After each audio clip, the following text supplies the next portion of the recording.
Good evening, everyone. We're still waiting on a couple of council members, so we're going to begin our meeting, regular meeting of Madera City Council, Wednesday, February 5th, 2025, 6 p.m. Welcome, everyone.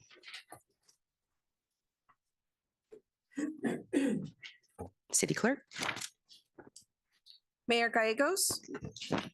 Here. Mayor Pro Tem Rodriguez. Here. Councilmember Montes. Councilmember Evans. Councilmember Mejia. Here. And Councilmember Villegas. Here. Thank you. City Clerk, can you read the opening of the Madera City Council meeting, please? The Madera City Council meetings are open to the public. This meeting will also be available for public viewing and participation through Zoom. Members of the public may also observe the live stream meeting on the city's website at www.madera.gov/live. Members of the public may comment on agenda items at the meeting or remotely through an electronic meeting via phone by dialing 669-900-6833 and enter ID 896-5626-8464#. Comments will also be accepted via email at citycouncilpubliccomment@madera.gov or by regular mail at 205 West 4th Street, Madera, California 93637. We'd also like to remind those in attendance that we do offer Wordly, and it can translate into 25 different languages. The QR code is located on the agenda. It is also located at the entrance of the council chambers near the agendas. Thank you. Thank you, City Clerk Gonzalez. Our invocation is done by Reverend Joseph. Alicia, are you here? Oh, come on up. Thank you. Could everybody please stand?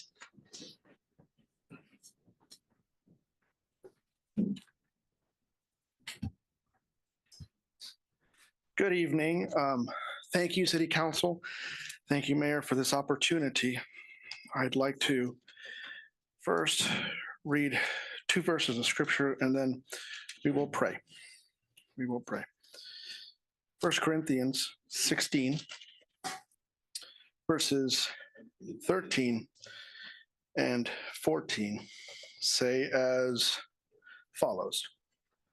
Be on guard, stand firm in the faith, be courageous, be strong, and do everything with love. Let us pray. Lord, thank you, Father. Thank you for your love, and thank you for your favor, and thank you for your grace. Thank you for the privilege that it is to be part of this amazing community. Thank you for the privilege to be part of this amazing city, Lord. I pray for the business that will be conducted today, the conversations that will be had, Lord God, the interactions that are about to take place. I pray, God, that you guide our city leaders, our mayor, our council people, Lord, all those who are involved in the proceedings of today, Lord. I pray you guide and lead us, Lord God. We put you before everything and all things, because only you deserve the glory, only you deserve the honor. We glorify you in this hall. We glorify you in this city and in this state, and let your name reign. In the name of Jesus, we pray. Amen. Amen. Thank you.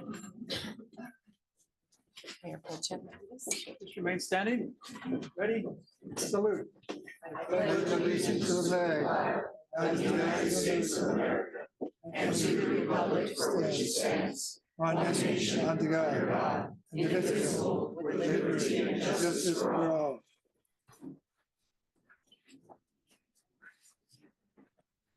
Thank you for that. A little warm in here. We do apologize. The air is circulating. At this time, I will ask my colleagues for approval on the agenda. I'd like to request item C1 be moved up in the agenda. This is a clarification. Is that removed from the agenda or moved? Not removed, moved up. Okay, thank you.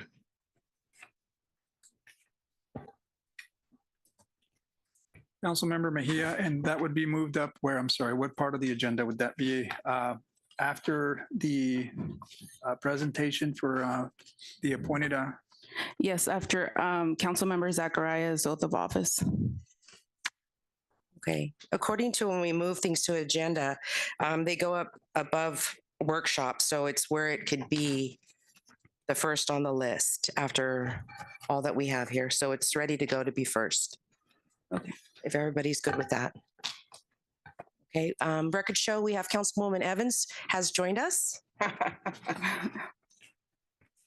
And so still looking for a motion to approve. I'll approve the agenda as presented. There was a motion to add item C1 to the front of it. Now, per mayor, that is at the very front. That is at the very front, Okay. yes. Refer to legal counsel. Are we good there? She is making a motion to make that to the very top. Yes.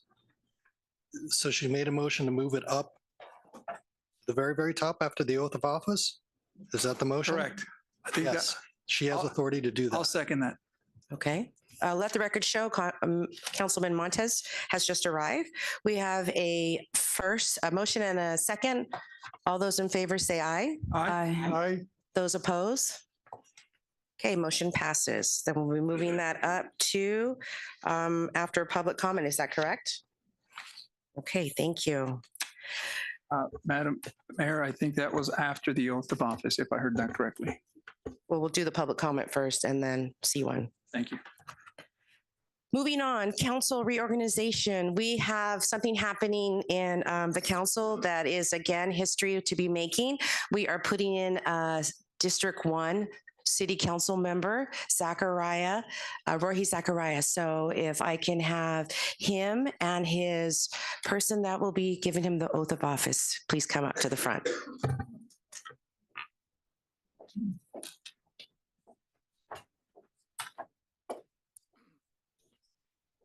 Sure. So tonight I'd like to introduce somebody who a little over 13 years ago took an oath with my friends and family present. I couldn't find anybody better to do this with than her. As again tonight, I'm joined by friends and family. So thank you. I'd like to introduce my wife, Kayla Zachariah.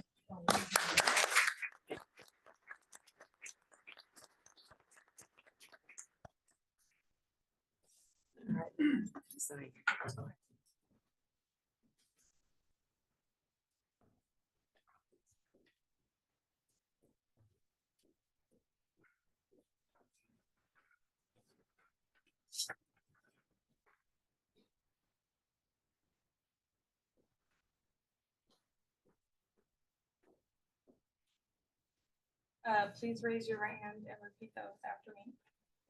Say, I, Rohi Zachariah, do solemnly swear do solemnly swear that I will support and defend that I will support and defend the Constitution of the United States the Constitution of the United States and the Constitution of the State of California and the Constitution of the United States of California against all enemies, against all enemies, foreign and domestic, foreign and domestic. that I will bear truth, faith, I will bear true true faith, faith and allegiance to the Constitution and allegiance to the Constitution of the United States of the United States and the Constitution of the State of California. and the Constitution of the State of California. That I take this obligation freely That I take this obligation freely without any mental reservation or purpose of evasion. without any mental reservation or purpose of evasion. That I will well and faithfully And that I will well and faithfully discharge the duties discharge the duties upon which I am about to enter. on which I'm about to enter.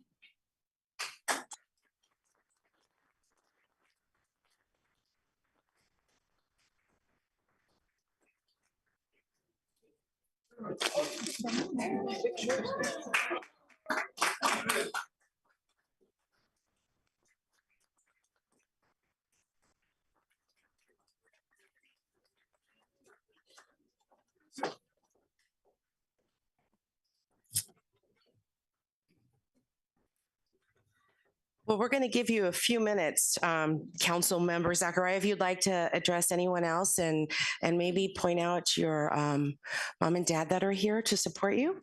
Sure. Obviously, we got a room full of friends and family, so I can't go individually. But I am here supported by my father, Isa Zachariah, and my mom, Linda. I have uncles and aunts and many community members. My wife, Kayla, my 3 children that are in the back there present.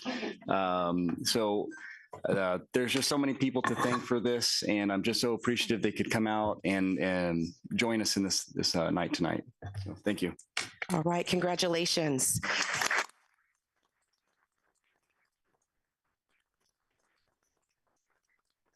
This time, I would also like to welcome, Father is from St. Joachim's Church, and we have Pastor Eddie Gallegos also in the house. So at this time, I'd like to do a 15-minute recess to congratulate and everyone to have their photo op with our new council member in our foyer lobby. And we'll be back in 15 minutes, and you're welcome to join us then. Thank you, everyone.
I kind of.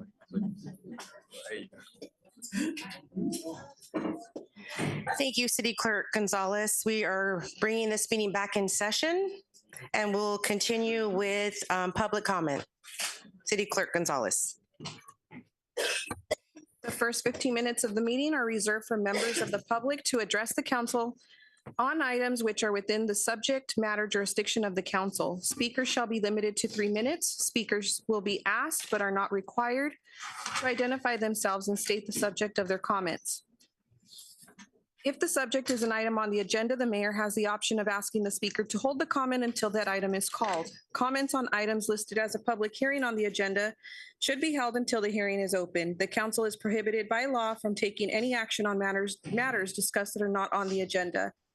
And no adverse conclusions should be drawn if the council does not respond to public comment at this time.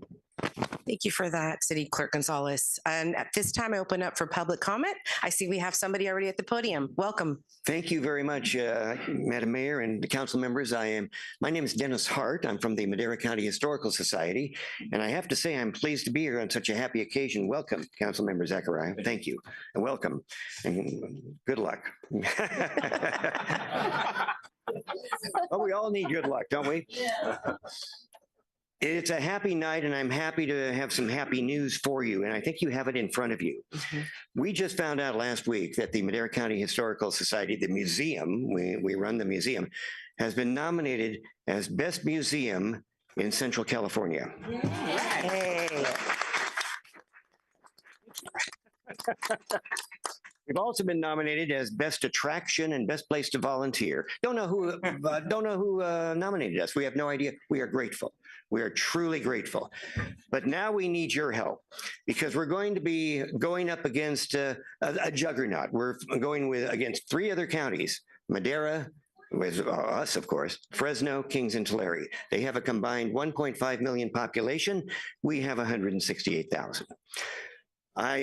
This is a David and Goliath situation. And as you know, my name is not David and I don't have a slingshot.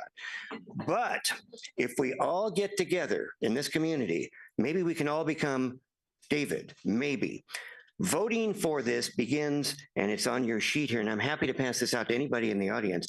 Voting begins online, and it's only online on Monday, February 17th at noon, and runs through Friday, March 7th at 5 p.m.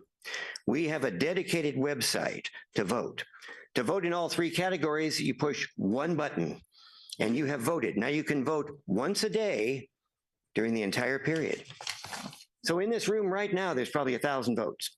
If we can get you to vote once a day, 20 times over 20 days. Okay, so we hope to, we don't know how we're going to do. We're brand new to this. We just found out a week and a half ago. We are energized. We're going to have fun with this. We're asking for your help. If there's anything the city can do in the way of helping us with publicity, we would welcome it. We will go anywhere and talk to any group about this, but it has dawned upon us just today, actually, because it's been a hectic week and a half, that if we were to win, place, or show, and I know I have 36 seconds left, what a point of pride this would be for this city and this county if our museum won. So I ask all of you, help any way you can, vote every day. You can't start voting until noon on Monday, February 17th. But vote, tell your friends, anybody in the country, anybody in the world can vote, but you can only vote once a day, only once a day. So that's my pitch, and thank you so much for allowing me to speak. Thank you. Wow, thank you.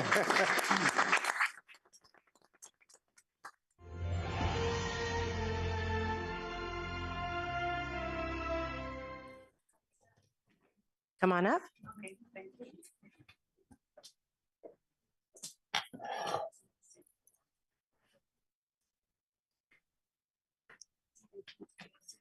Hi, good afternoon, City Council members, Mayor of Madera, and community members.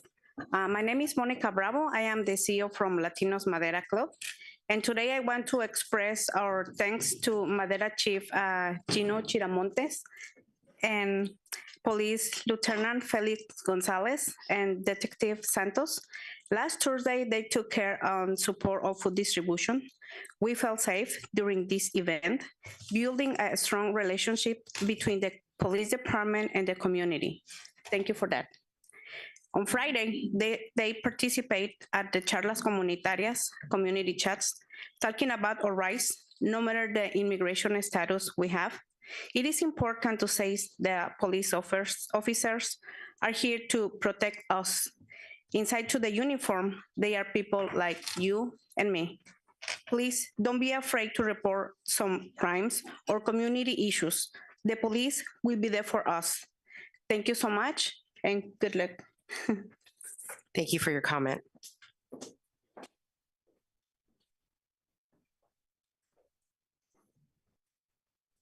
Good evening, City Council. My comment was about Wordly, the translated app that I currently have open. It's a little bit hard to follow. I wanted to encourage City Council to open it and see how it works. It is a little bit hard. It changes as you're speaking. Like if you're reading along, then the top will change because it edits itself. So it's kind of hard to follow. And I wanted to announce it in Spanish real quick, just because the announcement's in English.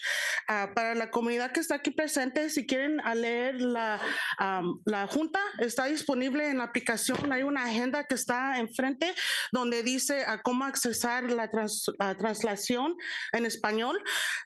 My other comment is regarding public comments in general. I wanted to ask if the council can consider reading the comments that are emailed or mailed in. Previously it was read by our city clerk and then it changed. I think it would be just respectful of the committee members that took the time to write the comment. I think it would be nice to hear those comments. And then I wanted to just share an experience when using Zoom. It is a little bit difficult to understand how to make a comment when that option comes up when you're on Zoom.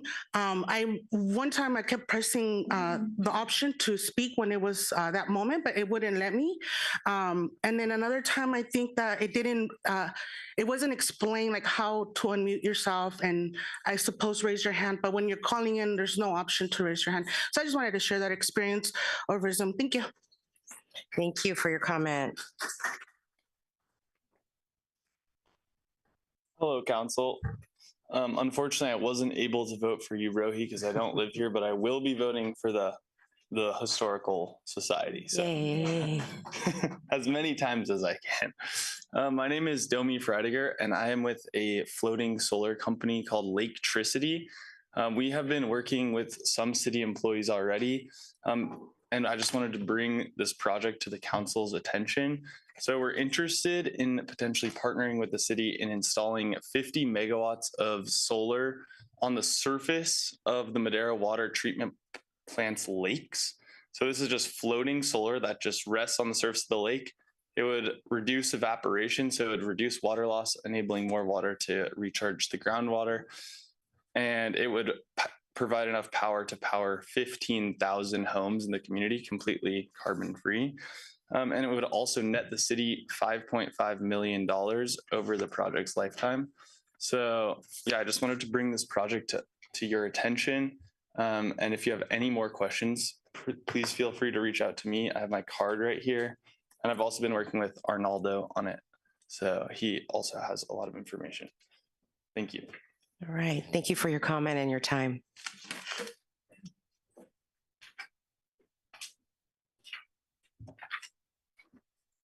Good evening, Mayor, council members, and fellow community members. My name is Minerva Mendoza, and I live in District 2. Today, I am making this public comment on behalf of the American Friends Service Committee, a nonprofit organization that has been working here in the Valley for over 25 years. We are in collaboration with community members in Madera, hosting a community forum on the 11th, next Tuesday, at the library at 6 p.m. The focus of this community forum is to invite you all to come and share with the community about this whole rate situation that is happening. What is it that you as council members, mayor, are committed to do? What is within your power, and what are some of the commitments? This is going to be very helpful for the community. As you know, there's a lot of fear, anxiety, and also misinformation that is circulating, and the community really asks that they hear directly from you. Thank you so much to those of you who have confirmed, and to those who haven't, I ask that you please make some time and stop by to listen to your constituents. Thank you. Thank you for your comment. Anybody else in the house? City Clerk Gonzalez, anybody online or on Zoom? We have no one online, and we did receive written public comment. Those comments have been forwarded to the council. Copies are available at the podium for those who wish to obtain one. All right. At this time, I close public comment, and we will be moving on to C1. City Clerk Gonzalez. Item C1 is ensuring the city of Madera as a refuge and welcoming city for all. And will be presented by our city manager, Rodriguez. Good evening, Mayor, members of the council. Arnoldo Rodriguez, item C1, titled Ensuring the City of Madera is a Refuge and Welcoming City for All. This item is being presented at the direction of the City Council. 2 weeks ago, City Council, 3 weeks ago, it was 3 weeks ago, Council asked that this item be agendized. With that said, let me preface by saying that as Council is aware, and as this community is aware, this is a very politically charged item. It's a fluid situation because right now the executive office has been making both executive orders and has been providing direction to Homeland Security, to ICE. We have attempted to summarize some of those issues in the staff report. However, that staff report was presented or prepared Friday morning. And like I said, it's fluid. And right now it seems like some of these rules are changing daily. And we're attempting our best to keep up with them. But like I said, it is fluid. With that said, again, this issue, it's politically charged. There's a lot of concern in the community. As council's aware, you have probably directly received a lot of phone calls. I know the city has received a lot of phone calls, or I won't say a lot of emails, but phone calls. And I've talked to a good number of folks that have expressed concern, and they want the city to take some form of action because of their concerns. A lot of their concerns are deep-rooted, and they're very real for a lot of people. For a lot of people, these discussions can result in a tremendous amount of fear, and there's a lot of uncertainty around our community. I think council's aware that on Monday, there was a good number of individuals that stayed home in terms of students from the school. I read in the Fresno Bee, I think they said it was, my math was roughly 30% absenteeism on Monday, and that's not good for the children. And it's obviously not good for the school district in terms of funding because of how funding works. And I'm not the expert on that, but that's my limited knowledge. With that being said, a little bit of background, back in January 2018, the city did approve a resolution for DACA, which is commonly referred to as the Deferred Action for Childhood Arrivals. That resolution continues to stand at the city, so that's an active resolution. Council has not taken any action on that item since. I was not here at the time. I arrived about 11 months later, but doing a record search, we cannot find anything that superseded that action. So therefore, that action continues to stay. More recently, the state of California did pass SB 54, which limits cooperation with federal immigration and customs enforcement, commonly referred to as ICE, except in cases of serious crimes.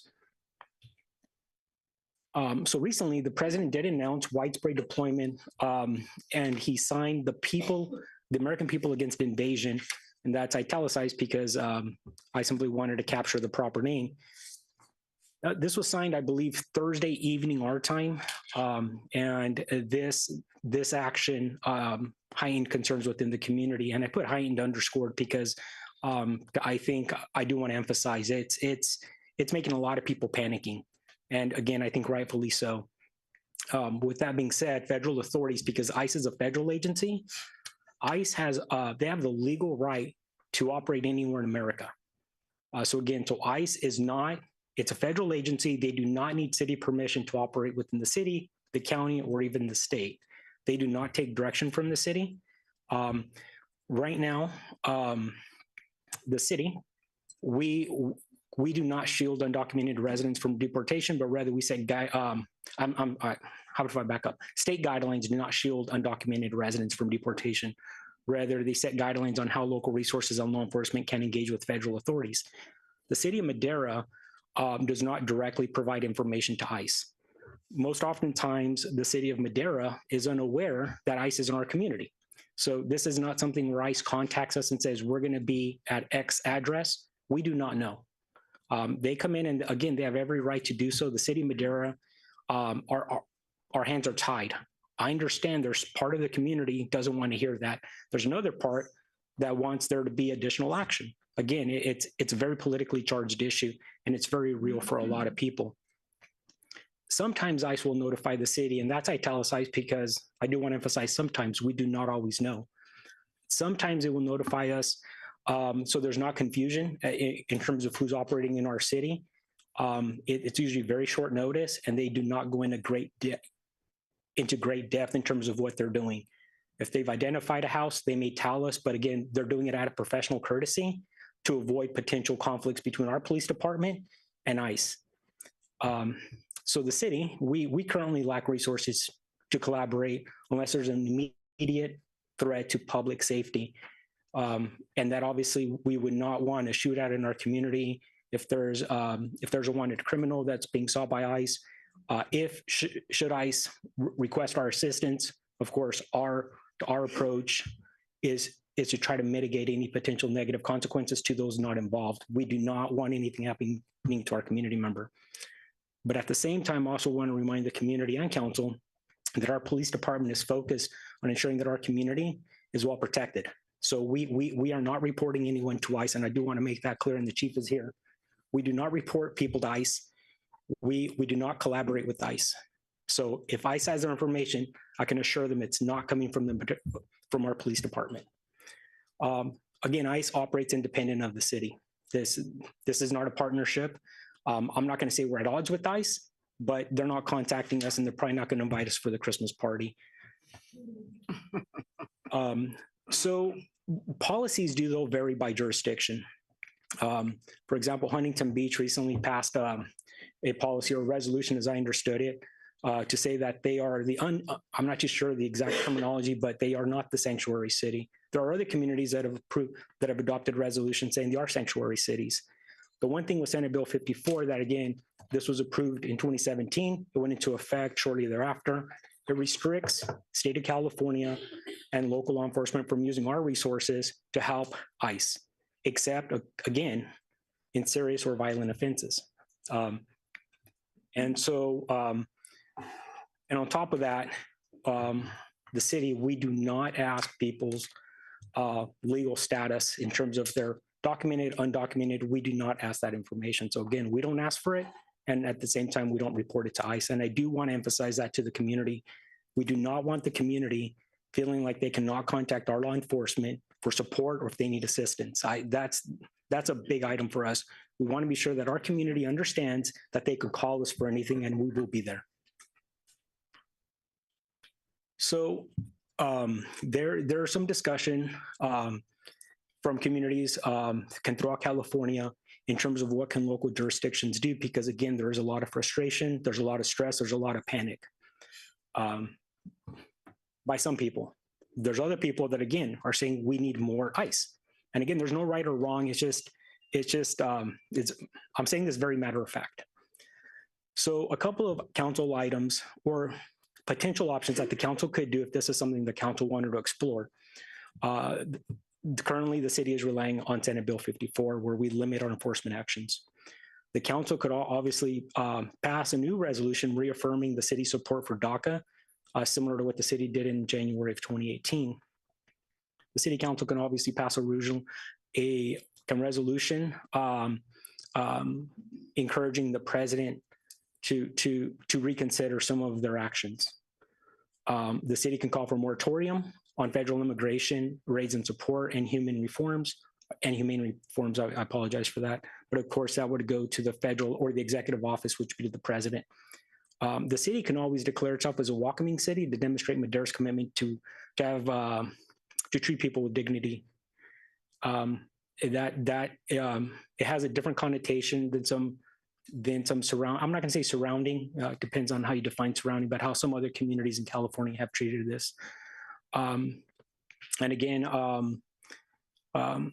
if the city can always consider sanctuary cities in terms of policies in terms of limiting local law enforcement and civil immigration laws, while we continue to allow cooperation for serious crimes only. There are some potential implications, and again, I'm saying potential because right now it's a moving target, and we're attempting to gain additional clarity. And I think we'll have additional clarity. I'm not going to say in the days to come because again, it's fluid. And this may take some time to flesh out. The president's order indicated that those cities that have defined themselves or they've categorized themselves as sanctuary cities, we could see a negative impact to federal funding. I'm not going to say they're going to pull it, but I think it's implied. And to give context in terms of how much federal funding the city receives, annually we receive approximately $1 million for CDBG. There's a couple of action items on tonight's agenda for CDBG. That's roughly $1 million. Another item on your agenda tonight is for home funds. Those are federal dollars that come from HUD.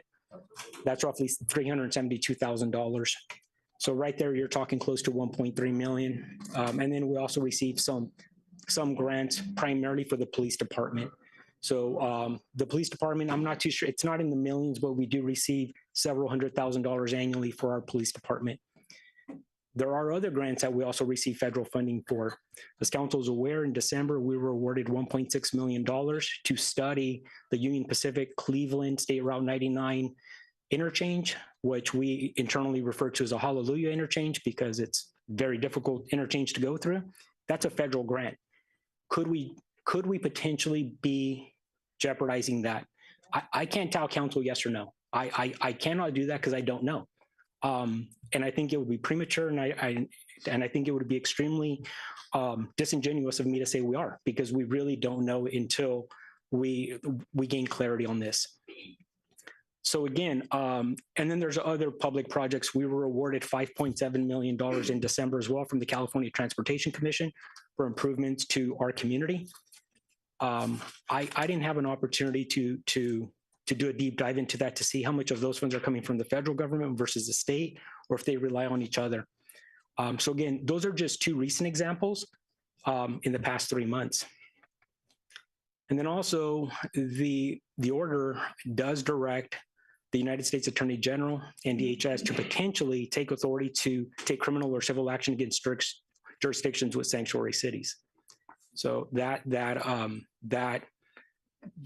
there's a couple of things that I think raise a tremendous amount of alarm. Could this be a scare tactic?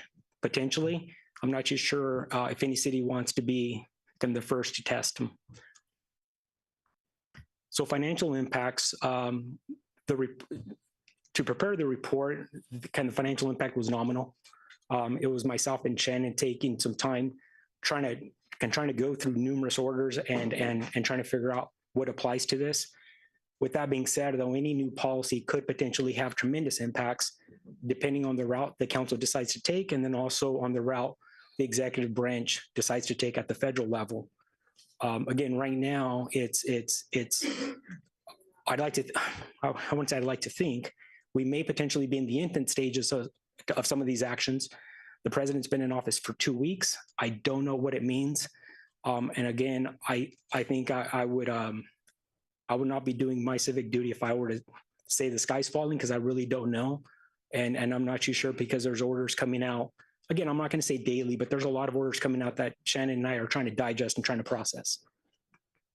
And again, just for council's awareness, that individual litigation costs for council or staff should criminal charges be brought against them would be on us personally, and the city would not be defending any of us against criminal charges. And DHS has indicated, and the federal attorney general's office has indicated that they could potentially bring criminal charges against us. And I'm going to look at Shannon to make sure I clarify that or I said that correctly. So our recommendation is that this report was submitted for informational purpose. I understand there's a lot of people here that, and I'm saying here is our community, they want clarity, and I think they would like the city to take a very strong stance on this. And it's tough because we don't know. So with that concludes my presentation. Thank you. Thank you, City Manager Rodriguez, for that report. I'm going to bring it back to my colleagues for any questions or concerns. Councilwoman Mejia. Thank you, Mayor. I would like clarification on the last bullet point. If there were to be any kind of direction and city staff is acting in their official capacity, why would they be liable as a person, as an individual? Thank you. As Arnoldo has said, this is a very fluid situation. And I'm going to attempt to read the tea leaves here as to where this criminal aspect is coming in. I would imagine, given the case of criminal law and everything, this would most likely apply to situations when there is an active interference in the ability of federal enforcement agencies. Much like as if you're interfering with police officers trying to carry out your duty, you can be charged with a crime.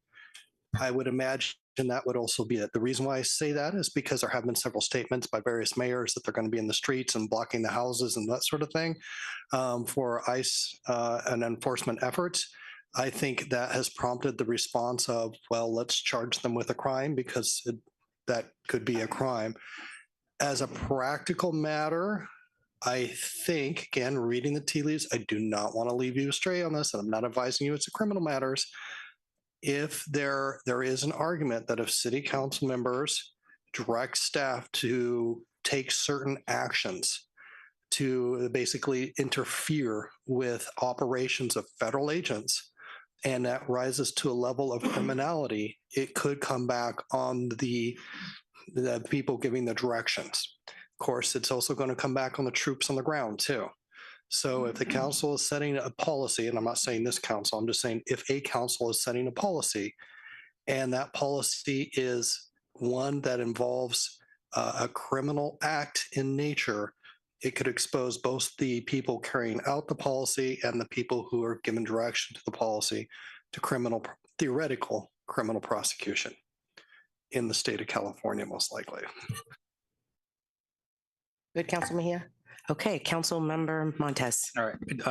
So thank you for the presentation. I just wanted to clarify, two questions. So currently we do not have a policy that would violate the theme or the executive orders that are out now. So right now we're pretty much compliant.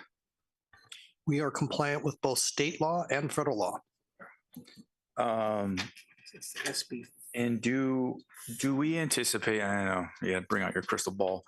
Do we anticipate there will be clarification on some of the what ifs in the near future? Is there, and so I guess the question is there any like litigation, working its way through the system right now with respect to this subject?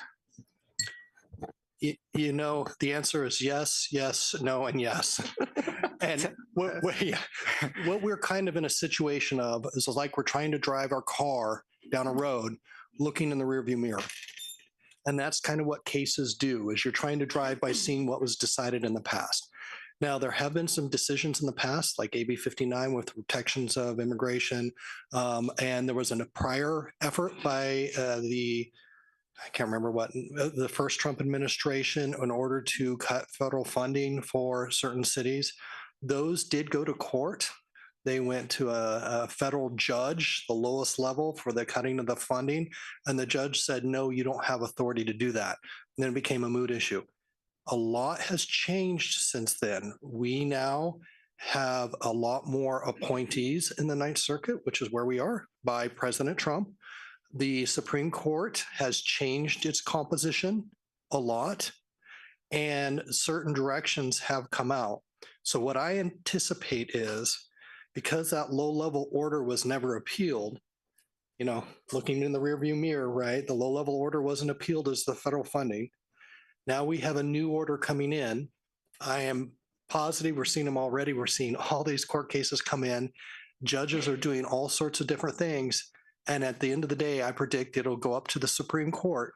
And right now it's 6-3 on a conservative majority. And I can't count very well up to 10, but I can count up to 9. So is it a slam dunk either direction?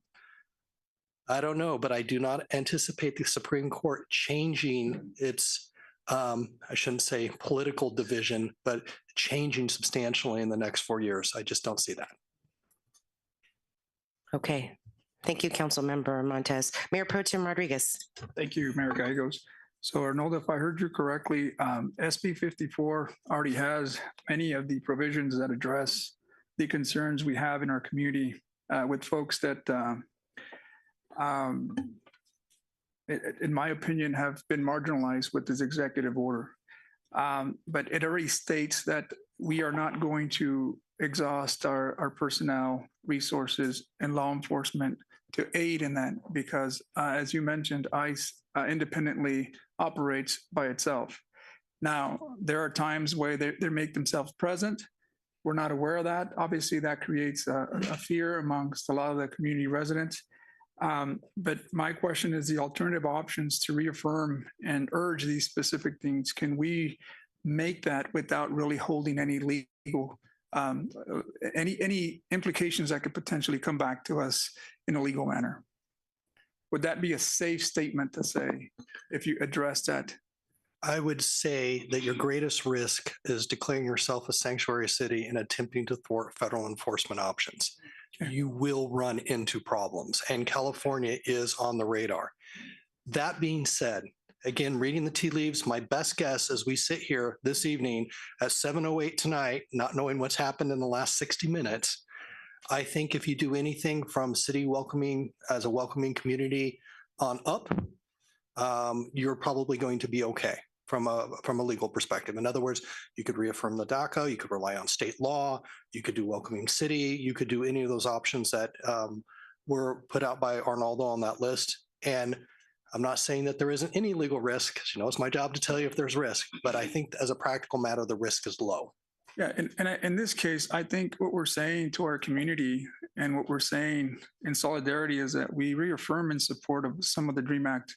We urge that this executive order look at its immigration policies and rather look at it in a humane and fair process, right? I mean, I don't think we're asking you, hey, stop doing what you do. I don't disagree with their intentions of operations of the criminal aspect of it.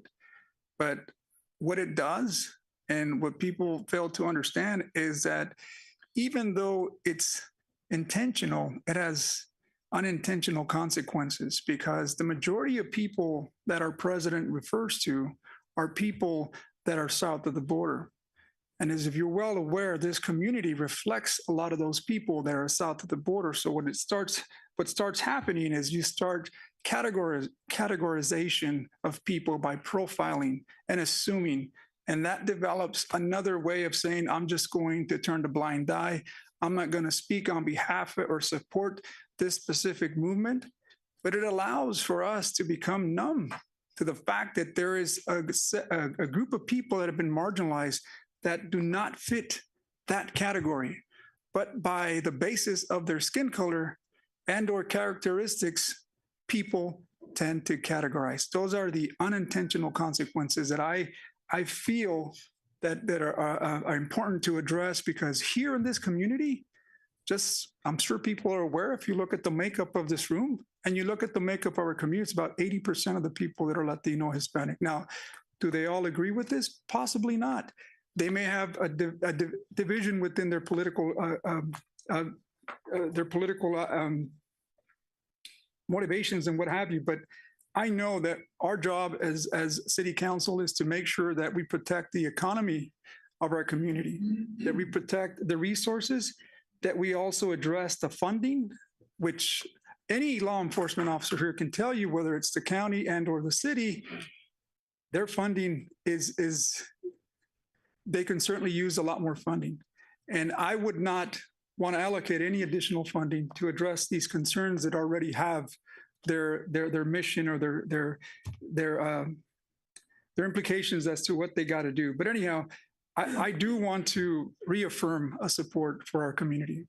I do want to reaffirm that there's a memorandum of federal immigration raids and adoption of fair, comprehensive, and humane federal immigration reforms. Do we need that? I think this country is in big need of immigration reform. It's how we do it. And I'll remind you that many years back, there was also a categorization and marginalized people that happened in a similar fashion. And we just turned a blind eye. We became numb to it. And before you know it, I mean, we get what you got in the Holocaust. I don't think it's going to that extent. I don't want to utilize that to that measure, but it's just not to see people, but rather categorize them. That is my concern. So I do stand in what's currently out there, the SB 54, and I also would like to reaffirm some of these options that we have. We're not doing anything that's against the legal aspect of it. I certainly don't want anything that can cause legal action against federal funding that we utilize here at our city and put us at risk, but I do want to show support for the community. And those are my statements, Madam Mayor. Thank you. Thank you, Mayor Pro Tem Rodriguez. Councilwoman Evans. Thank you very much for what you said, Councilmember Rodriguez.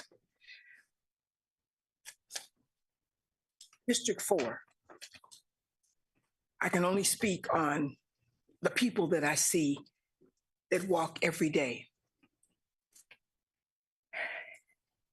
My parents, they go to and from, and I walk, I go, I talk to the students, to the children. I'm at the schools. My heart is hurting right now because the fear. Today I went to the courthouse myself. Now you can see my skin color. And I was approached and I was asked what nationality I was. Well, common sense would say I'm African American, but she wasn't satisfied with that. She wanted to know, could she see my ID? You know, she wanted to know, because my Spanish is very limited, but she wanted me, I spoke to a lady that was there, and then she wanted to know what nationality I was. I'm sorry, I just really felt offended.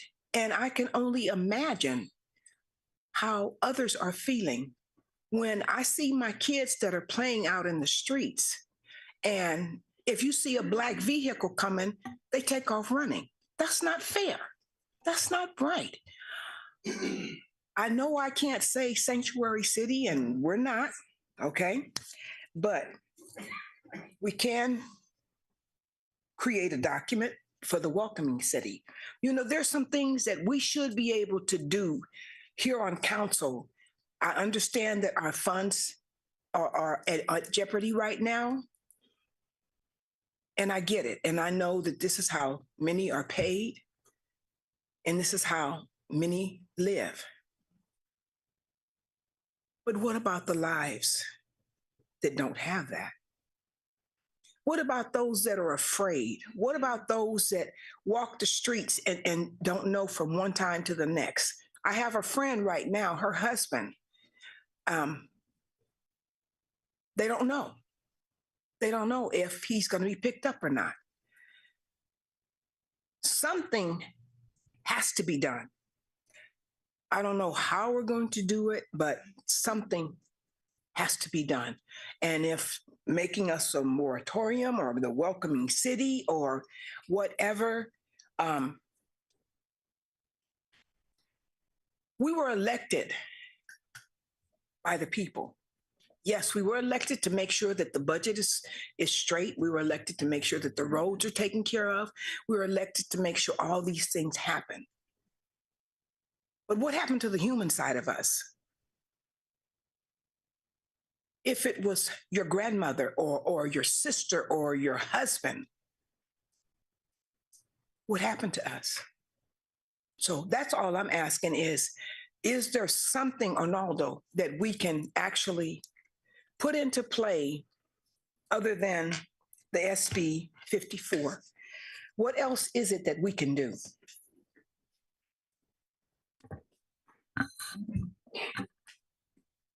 Yes, City Manager. So on top of SB 54, a couple of items council can take is reaffirm the city's position on DACA.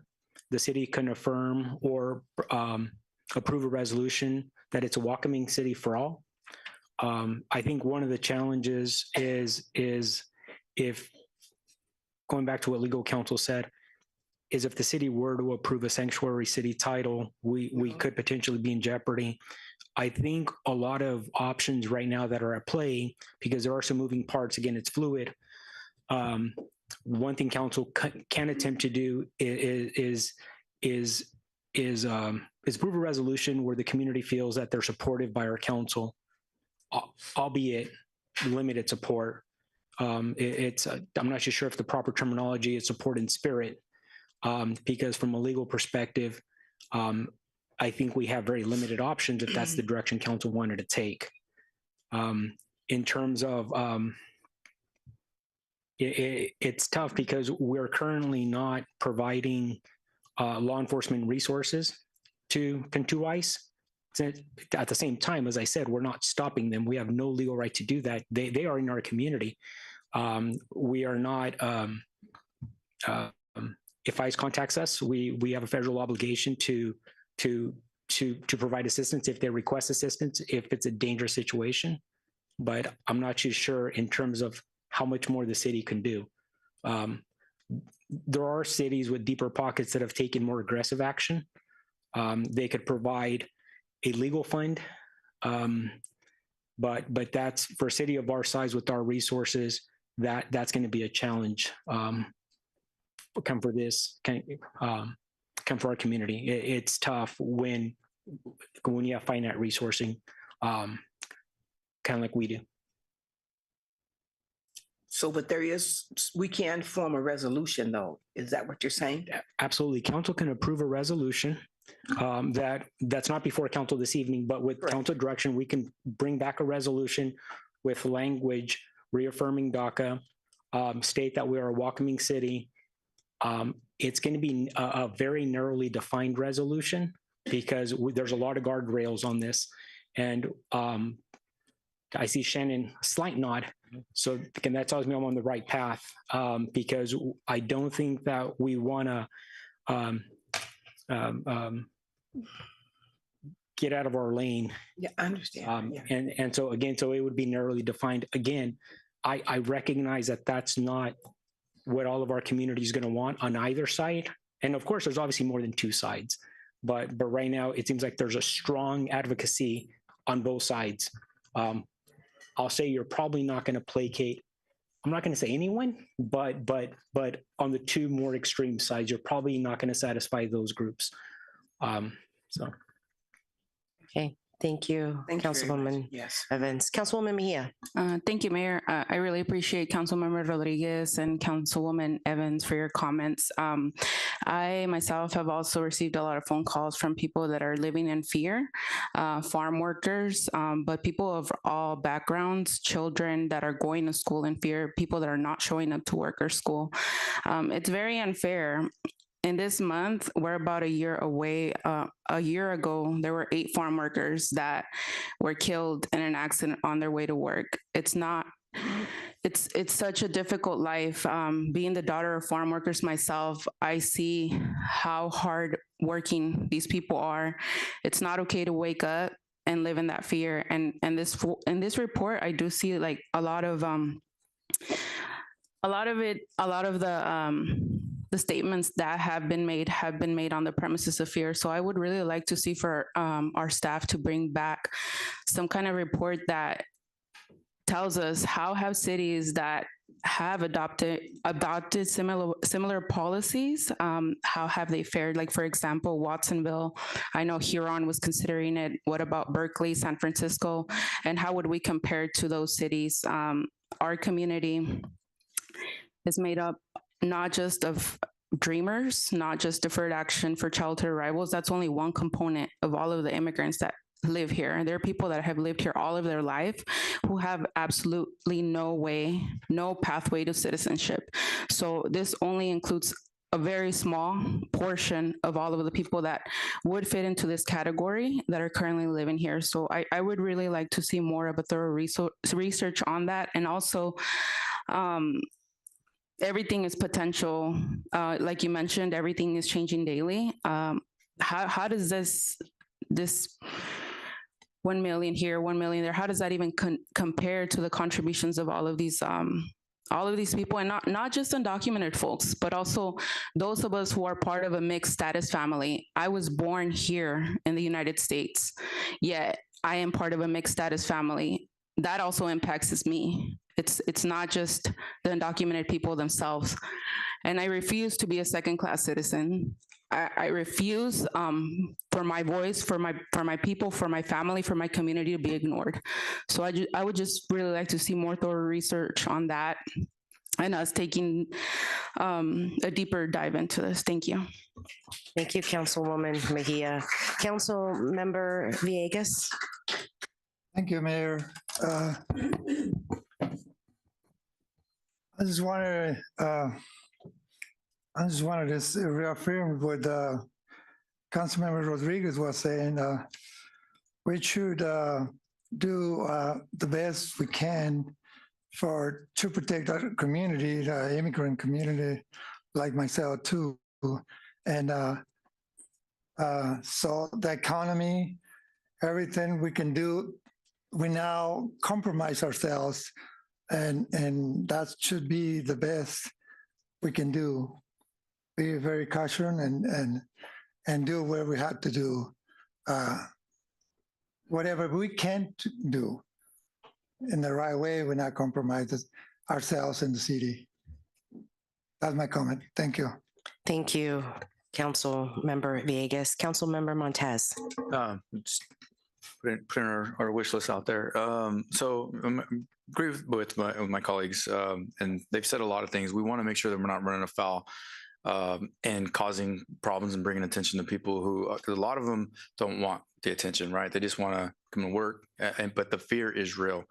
They're being marginalized, like Councilmember Rodriguez said, and they're being demonized to a certain degree, but we're asking them to be here with our wallets, either paying cheap wages or buying cheap stuff.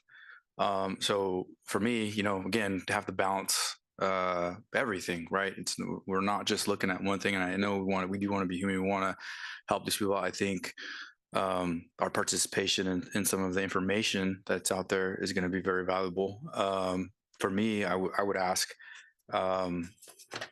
saying within the guardrails, right? And just asking for the humane immigration reform policies, right? And again, it is an ask. I understand that, but I mean, these people are part of the community, right? And we shouldn't allow them to be demonized. In a perfect world, they wouldn't be. But we also have to make sure that we're taking care of and not do more harm than something that, again, we're passionate about it, but we could cause more harm to the community, right? And I get it. Doing nothing could cause harm to the individuals, right? It's not us doing that to them. I do believe that they're being used as political pawns. This is a politically charged topic, and people don't realize that these are actual lives that are being impacted by these policies, right? So that's my request, right? I don't know if that was requested by any other my other colleagues. Is that it, Councilman? That's it. Thank you. Council Member Zachariah. Sure. And just for clarification, to echo what our members are saying, if we were to adopt a welcoming city status, what resources would be available from the city? I know Councilmember Mejia, at the last meeting, you had mentioned that, notifying rights to those individuals to know what they can and what they can do when approached by this. Is there any resources the city could provide either through the website or either their social media that isn't necessarily a financial impact to the city, but doesn't step over the bounds of, leaning into like a sanctuary city status and get us in trouble with that? Yeah, so we currently have not posted that, and we have not made that information available primarily because as of a couple of weeks ago, some of these issues, I'm not gonna say they didn't exist, but they were not as prevalent as they are right now. Right now, they're at the forefront, and that started in the past couple of weeks. And so if council directs us, we would be happy to post something online within the guardrails. I would be sure that to work very closely with our legal counsel. The other challenge that we may have is any direction council provides tonight, we may need a soft off ramp. And I say that because before the next meeting, things can change again. The report that was prepared for you this evening was prepared not Friday morning. It was completed Friday morning because we found out some information that the president directed his staff on Thursday evening. So again, so it's moving very quickly. I say that is because I think some of the cities that historically adopted sanctuary city resolutions, they were in a different position 6 months ago. The world changed on us. It was a couple of weeks ago. So if cities that adopted those policies a while back, they may. I'm not too sure. I've never spoken to anyone. I don't know anyone in those cities, but potentially, if the president or ICE or the federal agencies come back and say, hey, by the way, we're going to pull your funding away, they may reconsider some of those policies. Am I positive of that? Absolutely not. But I would imagine some of those cities are going to take a hard look at some of their policies once you're threatened with potential funding. Again, I'm not positive of that, but I do want to put that out there that some of this, it's a moving target for us. And again, it's a moving target for both Shannon and I, for the council, and for our community. And I think that's why there's a lot of frustration, because there's a lot of uncertainty. So going back to council member question, what are we doing right now? We do not provide that information online. However, council directs us, we would be happy to do it within the limits of the law. Thank you. Okay. Thank you, Councilmember Zachariah. Councilwoman Mejia. Thank you, Mayor. Thank you, Councilmember Zachariah, for reminding me. I just do want to mention that on January 29th, the Madera Coalition did hold a Know Your Rights Forum, and this council unanimously approved waiving the fees for the use of that center. So it can't be said that the council isn't aware and that it isn't taking action, because I believe that this council really is trying to take as much action as possible to make sure that our community is informed, protected, and using its resources to help our community. So I just wanted to put that on the record for anybody that didn't know. Thank you, Councilwoman Mejia. I just want to do a short comment. I would like to commend my colleagues for their comments. They are true to this community and how we're going to move forward. We have shined here tonight. We know our limitations from our staff report and information is given by our attorney. And we know that these individuals are human beings. I'm a school teacher, if you don't know. I see it in my students' eyes. My daughter's a counselor at Madera High. She had a student now has to walk to school, a young lady, because the parents don't want to leave home, and got assaulted on her way to school. This is real. This is happening to our children and their families. And it is politically charged. We've heard that several times. That's the word. And that's the sad part about it, is because these are young children. These are parents that support, that feed us, put food on the table. So we understand this concern in this community. At this time, I'd like to open it up to public comment. Alicia, can you give me a second? That is Mayor. That's very good. I really shouldn't be getting up here, Mayor Pro Tem and council members, because I think Arnoldo said it pretty much everything that I wanted to address. But first of all, let me just state that this is not the first time we've addressed this issue. We addressed it in 2018. Joanna, I saw you here somewhere a while ago. Joanna, Ramon, and myself approached then Mayor Andy Medellin with the resolution that we worked up and wrote discussing the needs for supporting our community. And so, but basically what we're doing again tonight is reiterating the City of Madera's commitment to our community, all those hardworking people that you already talked about. I'm not gonna repeat everything that was said, but I agree with that. And to reiterate that in these times, we need to do as much as we can legally to help our community. Now, It seems to me tonight that we have a consensus regarding welcoming city, that we're in our legal lane, that we are within our rights to do that. Even if it was declared illegal at some point by our president or anyone else, we can always change that, because these resolutions are not set in stone. We can always make a change. But I think at the very minimum, what we can do to protect our people so that they understand that they can look at the Chief Chiaramonte and report a crime of rape or burglary or et cetera, and not be afraid to go to the chief and tell him about crime, we are going to make our community better. But if they're afraid of our law enforcement, whether they're sheriffs or our police officers, that's going to impact our community. So we're not going to stop ICE from doing their job. ICE has a perfect right to do their job. And no one has said, oh, you can't come into Madera and not deport somebody. You cannot go into our community and stop doing what you're doing. No one has said that. So I'm heartened by your words. I think that you guys have taken this into account. You've looked at it. You, Councilwoman, impacted by it. I can't imagine, you know, but that's what's happening right now. That's what's happening in our community. So please, if it's going to be 2 weeks from now, that's fine. A resolution showing our commitment to our community, Madera, that's fine. And thank you very much for your time. Thank you. Thank you. Thank you for your comment.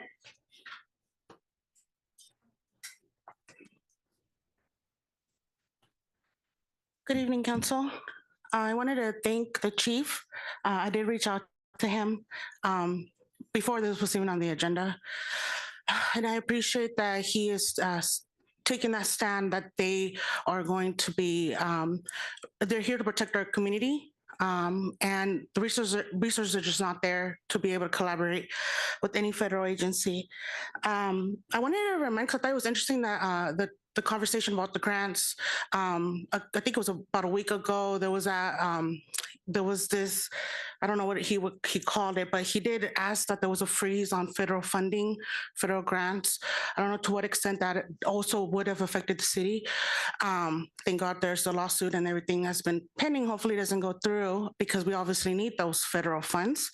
But everything's kind of up in the air. There's no guarantee that we will continue to receive federal funding that the city desperately needs. So keeping that in mind, I want to ask that the city is very mindful, obviously of the budget, but other funding opportunities, especially because at the last administration, there was a grant that was applied and awarded to Madera, and not every police department in the state of California received that grant. And that grant had a piece that said that they were going to collaborate with ICE. I don't recall the specific terms. And although the chief at that moment did take the position that that's totally separate, it was regarding the jails, so it fell under the sheriff and the county. Nonetheless, it still impacted the community, and so there's no need for us to add fear to the community when there already is fear. So we need to be mindful about the grant opportunities. If there is something on the grant that has language like that, then reconsider not applying for that. Right now, we know that a lot of those funds are going to be threatened regardless because of what they already did, what the current administration proposed about a week ago to freeze all federal funding grants. So keeping that in mind, being mindful about future grant opportunities that are not federal, to continue to keep the community safe. I just ask that the city continues to take the position that the city police is here to protect and serve our community regardless of citizenship status, and that they will not take that role of collaborating with ICE and being mindful of those grant opportunities that come up. Thank you. Thank you for your comment. Hello, my name is Evelyn Gastelum. I'm a citizen of Madera, and I have a suggestion, I guess. I know that you guys spoke about what you guys were doing to inform the community, but I'd also like to, I don't know if it's in your capacity, but I'd like to suggest that not only publishing it online and making it widely available, but also in like general, like, you know, public spaces that a lot of our community meets, you know, like on the weekends and the swap meet, that kind of like broader audience, because a lot of the older Hispanics, sometimes they don't know how to navigate online or like follow the proper, like pages, like on a Facebook post or whatever. So I'd also like to suggest that moving forward, I don't know if there's a way to like broadcast it or like, I don't know, make it available for others to know, maybe for them to know their rights or for them to know that Madera is with them and not against them. A lot of the children, a lot of my family is very, very afraid. I'd also like to remind everybody in this room to remember every time you drive down 99, Avenue 15, Avenue 9, and you guys see all these people in the fields that are working in very, very cold or very, very, very hot. If you'd want to do that. So I'd just like to remind you that these people feed us, and these children that are going to that school and are afraid are thinking of their parents. So, let's not be hypocrites and let's think about what this community is and not what's going on in, wherever in DC. Like in other places, it might be easy to kind of turn a blind eye, but not here, not in Madera, because we live with these people. Everybody, you don't know, you can't tell if I'm an immigrant or not. Like, how are you going to know who's what? It starts becoming very, very disorienting if you just start putting labels on everybody and everything. So I'd like to remind everybody in Madera to think of that when you're driving down 99 or any of our back roads with all these fields and all the people in the fields, that they are humans and they are feeding us. Thank you. Thank you for your comment.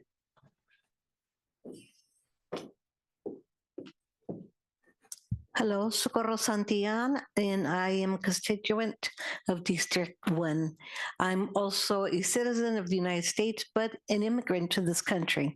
And thank God I'm the product of immigration process that worked. And one of the things I want to say to the State Council members is I appreciate your kind words. I appreciate the fact that many of you look like folks like myself.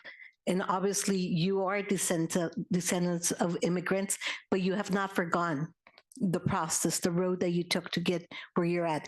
And I'm glad to hear that you're not forgetting these roots when making a decision in regards to the safety, inclusiveness of our immigrant communities. As many have stated, there's a lot of fear. We have children that are missing school, parents that are not going to work, everyday activities that are not being completed because people are afraid. And they're looking at your leadership. They need your leadership for you to be able to say that they are part of this community, that they are thought of and appreciative for everything that they do, for going to work, for providing. A lot of times people will focus on the financial, and I did hear a lot of the financial in this, and it's sad that it comes down to that. So I want to remind you that number one, they contribute. And there's going to be financial implications whether you support or not support your immigrant communities. What way we go about it is going to be on your conscience.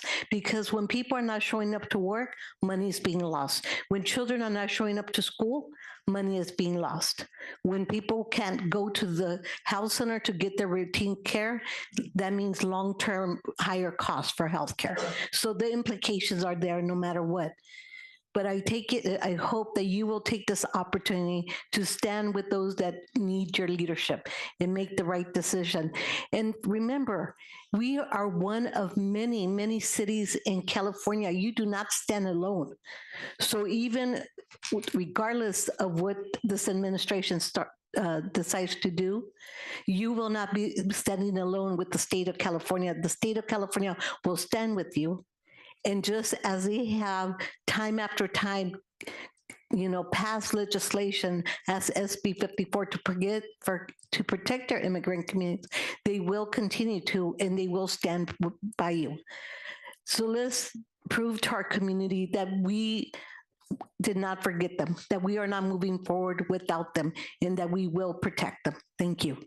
Thank you for your comment. Good evening, Mayor and City Council. I'm also a citizen of the United States, but I'm also an immigrant. Most of my siblings are immigrants. What we want to tell you is that we want you to pass a resolution to tell our immigrants, to tell our community that immigrants are valuable. They are needed for the city. They are needed for the state. They are needed for the country. Arnoldo already mentioned it, that the city is not communicating with ICE, telling them that here are some undocumented people, let's give them to ICE. We are not giving that information to ICE. In the resolution, let's make that statement that we are not giving that information to ICE at this time because we are not required to do that. Let's pass a resolution to remove some fear away from these immigrants. The biggest problem right now is their fear. Most of these immigrants will not be deported because it's not possible. Trump cannot do that. It's not possible. But he can create so much damage by putting fear on them. Some of the schools will not go to school. Some of the workers will not go to work. There may not be that many undocumented people, but I will say that more than 50% of the city in Madera, we are affected one way or the other. Why? Because we are living in mixed families. We may be a citizen living in the US for centuries, but our kids may marry somebody who doesn't have documents. When they get engaged, they are not asking for US citizenship. They just get married to them. So everybody is impacted. Maybe not everybody, but I would say that minimum 50% of the people in Madera are impacted by these cruel policies of the president. Thank you for your comment. Hi, everyone. My name is Suman Yanez. I'm just a member of the community. I'm an immigrant as well. So I just want to comment that if you choose to save your grants in your pocket instead of our community, take into consideration that about 80% of Madera community population is in risk of getting deported. So if we get the 80% of our population deported, you don't really need all those grants that you are trying to save. So that's my comment. Thank you for your comment.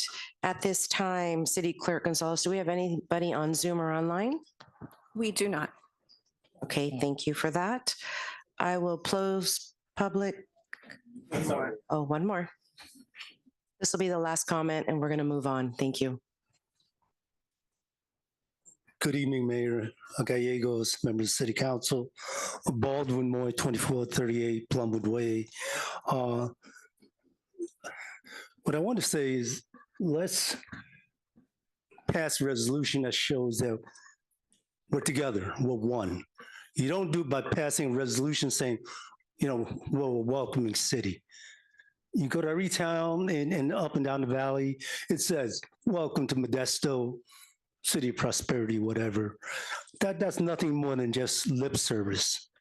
We need to deal with it in a forthright manner, in a principled manner, and in a righteous manner. I was absolutely shocked to hear Councilwoman Evans talk about how she walks into the courthouse and is accosted by an ICE agent that asks her questions. No, I didn't say an ICE agent. I was asked by an individual. Well, assuming the individual is asking either because either ICE or they're posing as ICE, otherwise they wouldn't be asking you that most likely. But in any event, it kind of reminds me that you obviously didn't attend the coalition's town hall in terms of ignoring them and keep walking on. this is just starting.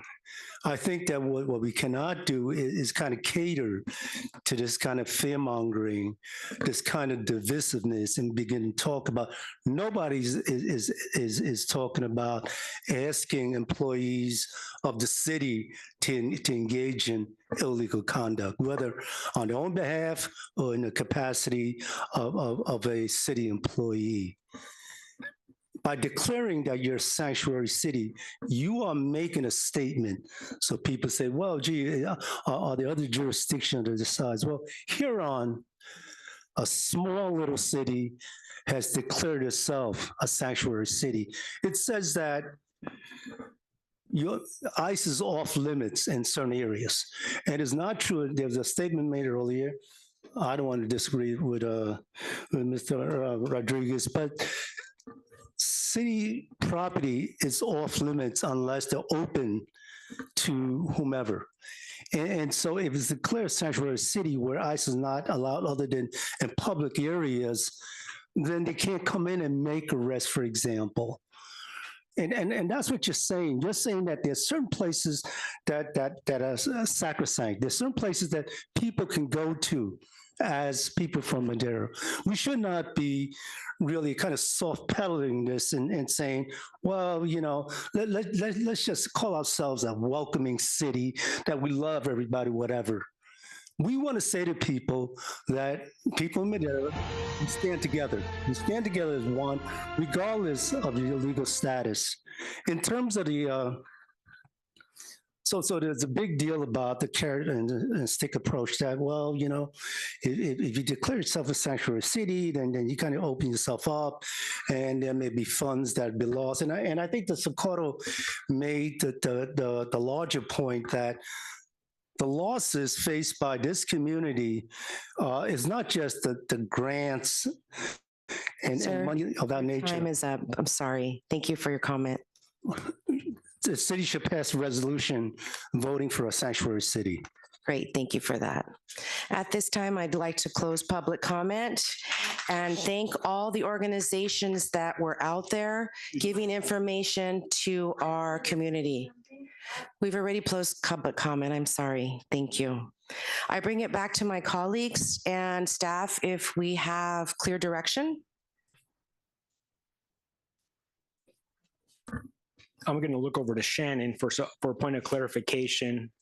I'm not going to state that I'm an expert on sanctuary cities, but I think it would be appropriate for legal counsel to provide some clarity on if the city declares itself a sanctuary city, does that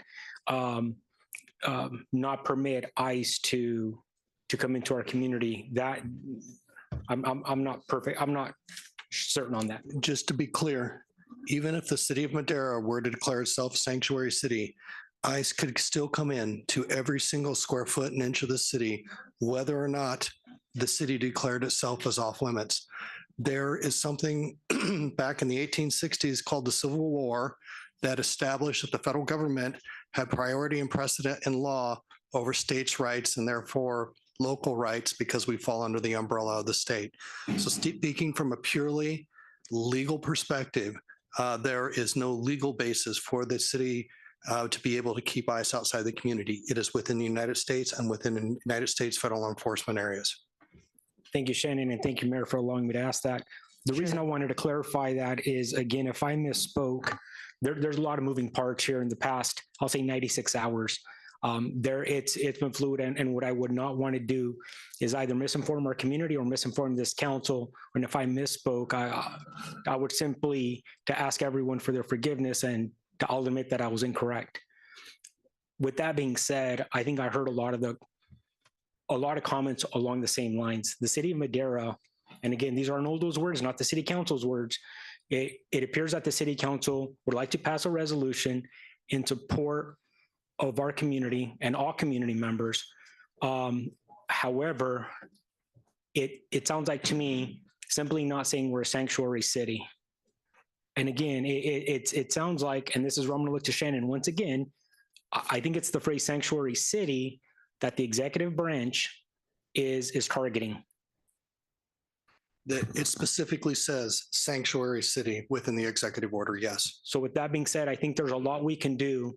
Again, it's council direction, but that's one option. That's not to say that we do not support our community members. I would never say that, especially coming from a family of immigrants myself, and whose parents were undocumented, whose sisters were undocumented. That's me. I was a farm worker myself. So I would never want anyone to think that that's my approach. I simply want to be sure that I'm providing the council and the community with accurate information and correct information, which again, the information, going back to what Shannon said about an hour ago, saying, well, it may have changed an hour ago because it is moving that quickly. So thank you, Mayor. Thank you, City Manager Rodriguez. So we are good with informational and direction? So just for my purposes of clarification, the general direction from the city council is to return with a resolution supporting unity within the community and support within the community. Basically, items short of actually using the word sanctuary city, that you will be giving staff a little bit of grace and flexibility, given the fluidity of the situation, to update the city council as appropriate. If you also like, we can put in what's called modular language. So if you wanted to throw in something about DACA, you could have a term that would go DACA in as well, or whatever the case is. So unless the council would prefer to go a different direction, we'll stay within the guardrails and come back with a resolution along those lines. Does that seem what you're hearing? That's what I believe I'm hearing. But again, I definitely don't want to either misinterpret or simply misunderstand. Thank Councilwoman Mejia. Thank you, Mayor. I would be in agreement with what we can do now, but I would ask that we bring back the information requested and not completely leave it off the table as far as the sanctuary city. I'm not sure if it's the issue is the language, the dignity preserving city. Can something like that be considered? It would be more than appropriate to declare ourselves a city of unity, a welcoming, and a refuge for all people involved. And I don't know if that addresses your concern, but that is something that would be well within the scope of the cities. Yeah, I see you're getting like 7 nod heads. Yeah. Thank you. Okay, thank you for that. Thank you for that report. And thank you, community, for coming out and sharing your concerns. City Clerk Gonzalez, public hearing. Item A1, public hearing to amend the Community Development Block Grant, CDBG 2019-2024 Consolidated Plan. And we have our grants Administrator Zuniga going to present tonight. Thank you. Thank you, Mayor. Good evening, Mayor, City Council members. I'm going to share my screen. Okay, can everyone see my screen okay? Yes, thank you. Okay.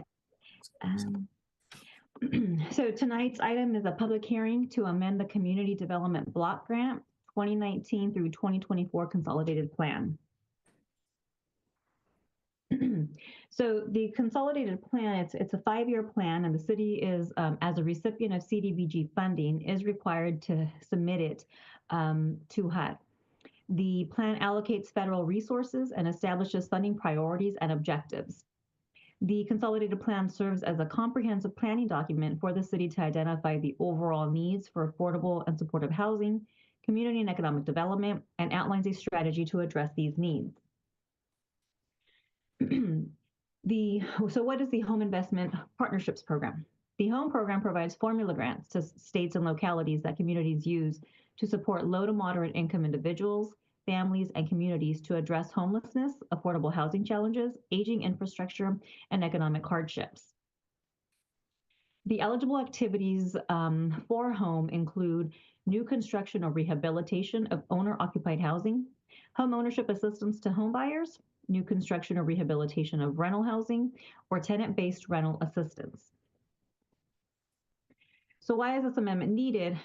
On June 13th, 2024, the city was notified by HUD of its eligibility to qualify as a participating jurisdiction for the HOME program.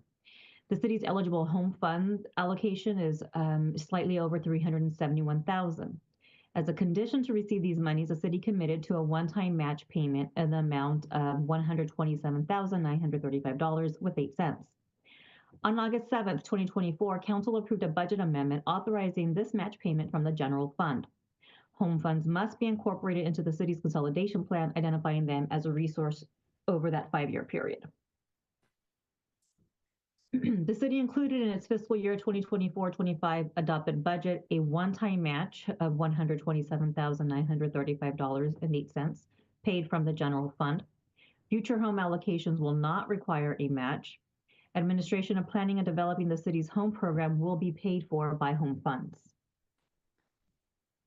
Staff's recommendation tonight is that council approve a minute order initiating the amendment process, which includes approving an amendment to the Community Development Block Grant 2019 through 2024 Consolidated Plan to allocate $372,064.92 of home funds and the city contribution of $127,935.08 for a total of $500,000 toward home program project development. That concludes my presentation. Thank you for that. I'll bring it back to my colleagues for any questions or comments. I see none. Do we have anybody on Zoom or online? We have none, Mayor. At this time, I open up for public comment. Is there anybody in the House with any comments or concerns? I see none. I will close public comment and bring it back to my colleagues for a motion. Motion to approve A1 as Second. presented.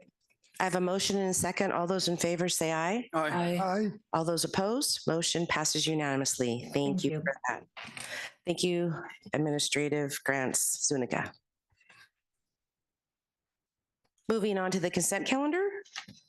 Matters listed under the consent calendar are considered routine and will be enacted by one motion and one vote. There will be no separate discussion of these items. If discussion is desired, a member of the public or a member of the council may request an item to be removed from consent calendar and it will be considered separately. Thank you for that, City Clerk. And we have one announcement on that. We do. For item B15, Mayor is requesting to switch the alternate on MCTC from Councilmember Mejia to Councilmember Evans. Thank you. Thank you. And then I will bring it back to my colleagues. Councilmember Mayor Pro Tem Rodriguez. Yes, thank you, Mayor. I'd like to pull out item B15 for a separate discussion. Okay. With that, any other comments? Okay, I'd like to entertain a motion. Move to approve the remainder of the consent calendar as presented. I second. And through the mayor, I can't recall, did we ask the public for any comment on this one? No, I did not. Open it for public comment. I see no public comment. Anybody online or on Zoom? We have none, Mayor. Thank you. Okay, thank you. With that, the consent calendar has been approved and we will bring back B15. One moment. I think there was a first and second, but not a vote. Oh, sorry. All those in favors? Aye. All those opposed? Motion passes unanimously. Thank you. B15. Yes, thank you, Mayor Gallegos. First of all, I just want to express my comment in regards to the item that's on the consent calendar. Over the last two cycles of these appointments, this body has had the opportunity to discuss and thorough the nominations for a lot of these committees and or boards. So I was surprised as to why this item was on the consent calendar and straying away from our past practice or policy that we've had. I'll remind this council that any direction outside of those past practice and or policies, I think it's got to be said here at the dais. So I know that not one individual person has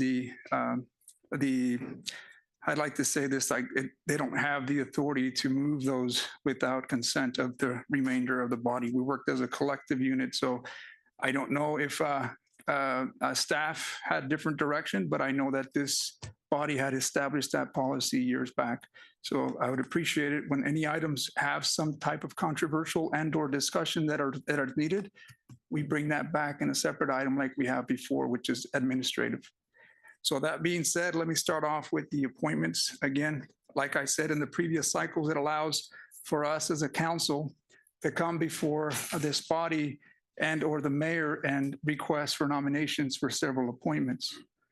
I happen to serve on some of these appointments, and I came to realize to my surprise that I was removed from one of these appointments without giving the opportunity to at least express my concerns or at least express my desire to remain in that seat. So with that, let me go ahead and say that I'd like for this council to be amendable and consider in allowing me to serve on the MCTC board for the following reasons. When I was first appointed back on the MCTC, I was appointed in 2018 by then Mayor Andy Medillin. Coming into the transportation, it's fairly a very new sort of board and/or field. It's a complex field that requires years of experience to fully grasp the intricacies of planning, programming, and implementation. It takes a dedication, and I can't tell you that that'll happen in a term that's less than 2 years or in a term that's 4 years. It actually takes a lot more. I'm now serving on my 3rd term, and I was recently appointed to the Regional Policy Council, which is a big seat for MCTC, because in that same line of study that I like to say, and/or institutional knowledge, I've gained an understanding of transportation. As a matter of fact, before you, a lot of the projects that are taking place, I was a key member in helping make some of those decisions for the funding that we've had here in Madera. And some of those are, of course, what you've seen on the State Route 99 from 17 to 12. That was my first piece of transportation experience that I had when we had that dedication over the Rotary Park. We also had secured funding for the 7 to 12, over 112 million that will be properly constructed here in the upcoming years. We've also got environmental funding for $4.3 million to help with the additional lanes that take place from 17 to Avenue 21. Now, that's a huge win for Madera because I sit on a coalition now that's called the Finish the 99 Coalition. That's a coalition that's composed of 3 counties, Tulare, Madera, and Merced. And within that coalition, we know the importance of these pinch points because it's in these 3 counties that these pinch points exist. Our community suffers the most with congestion because of that. So these counties have forgone their future funding to help us in doing that. And that's because of that strong coalition that we have. It's no different than the other coalition where I sit at now that I was approved recently for the Regional Policy Council. That's 8 counties working together to bring resources that will help with quality of air, transportation, and water. And this is the city of Madera is at the seat now. City of Madera is at the table with the seat. I happened to get that seat 2 years ago. It took me 4 years to get that. So it's not an easy appointment. But after the work that I've done, working and networking with some of my colleagues, I was able to get that appointment. Now, I'm not saying that's not something any of us here can get. I'm just saying you have someone that almost has an AA in transportation. I'm not an expert in transportation, but I have a lot of institutional knowledge that can bring this community to the forefront to help us get additional dollars to help the residents. I'm not being selfish here when I tell you this, but I'm just asking that this council be amendable to me or amendable to reconsider of allowing me to finish this next 2 terms. I was just recently elected 2 weeks ago unanimously by the Transportation Commission for me to be appointed to the Regional Policy Council. That means a lot, not only for me, but it means a lot for this city. It means a lot for this community. I sit alongside a lot of people that help me advocate to our state legislators and our federal legislators. And it is with that type of movement and coalition that I put Madera at the forefront. I'm not being selfish. I'm just asking you to allow me to continue to serve with passion. I love the transportation. This is one of the fields that I've learned that I branched off that I think I can have an impact for our community. Measure T. I don't want to leave that behind because Measure T failed in 2022. Again, we heard it from the community. There was an outcry that a lot of the funding and the way they allocated the funding was not right, that a lot of the people in that steering committee were all staff and they were elected officials. So that failed. The second time around in 2024, we allowed all the stakeholders that complained about this to come forward and become part of the steering committee. They then came forward. They drew up the expenditure plan, of which this body approved, the body of Chowchilla, and the county unanimously approved, because working together is what we do to try to bring dollars in sales tax for our communities. We generate a lot of our money through sales tax. And again, it's that institutional knowledge that I carry that I would like to fulfill these next 2 years if this body would so give me the opportunity to serve not in perpetuity, just to finish out this term that I have, so that again, I can continue to raise a flag for our city and continue to raise a flag for this county. We talked about the community, the immigrants and what have you. Everything is at the table and I'm there and you have a representative that's doing that now. So again, I plead to this council and to this body to allow me to continue this next 2 years in serving that capacity. I also serve as an alternate to the San Joaquin Joint Powers Authority, the Cal Bands Pool, and very importantly, we were awarded a mega grant to be able to bring the station where now it's going to become a regional dual platform for us to have a future station for Madera. All those things were done while I was there. I'm not saying I did it myself, but that's the institutional knowledge that I bring to the table. So again, I plead to this table to give me the opportunity to reconsider and allow me to be appointed to this committee. For what I said, there's so much more, but I hope that I don't drag this any longer and you would grant me that opportunity to serve on this capacity. Thank you very much. Appreciate your time. Thank you, Mayor Pro Tem Rodriguez. Just a comment so that the folks know what's going on. These are mayor appointments. The community has elected a mayor in the past that they've always elected, and they are giving the opportunity as the mayor to appoint this highly qualified council that I have up here. 6 highly qualified individuals that can serve on any board and learn that trademark of if it CAPMC, the Women's Prison, MCEDC. We have several boards that we need to sit on. A lot of our council members have jobs. We are not in a position where we can flex our time. We're not in a position where we have certain hours that we can do certain committees. So for me as the mayor, I look across the board at 6 highly qualified electeds who have been elected from all this community that said this individual, this individual, this individual, this individual, and this individual can do the job. That's why we put them there. And because of that, I looked at people's schedules. I've looked at what is best fit for that individual. And that's the appointments that I gave. And it wasn't done anything personally that somebody maybe might feel. I felt at that point, how do you learn that organization? How do you learn that commission if you don't sit on it and learn it? I have been on CAPMC for many years, and I was working on grants and some federal funding for that organization, but got pulled off that committee. No worries. There's somebody else that needs to step in and learn it.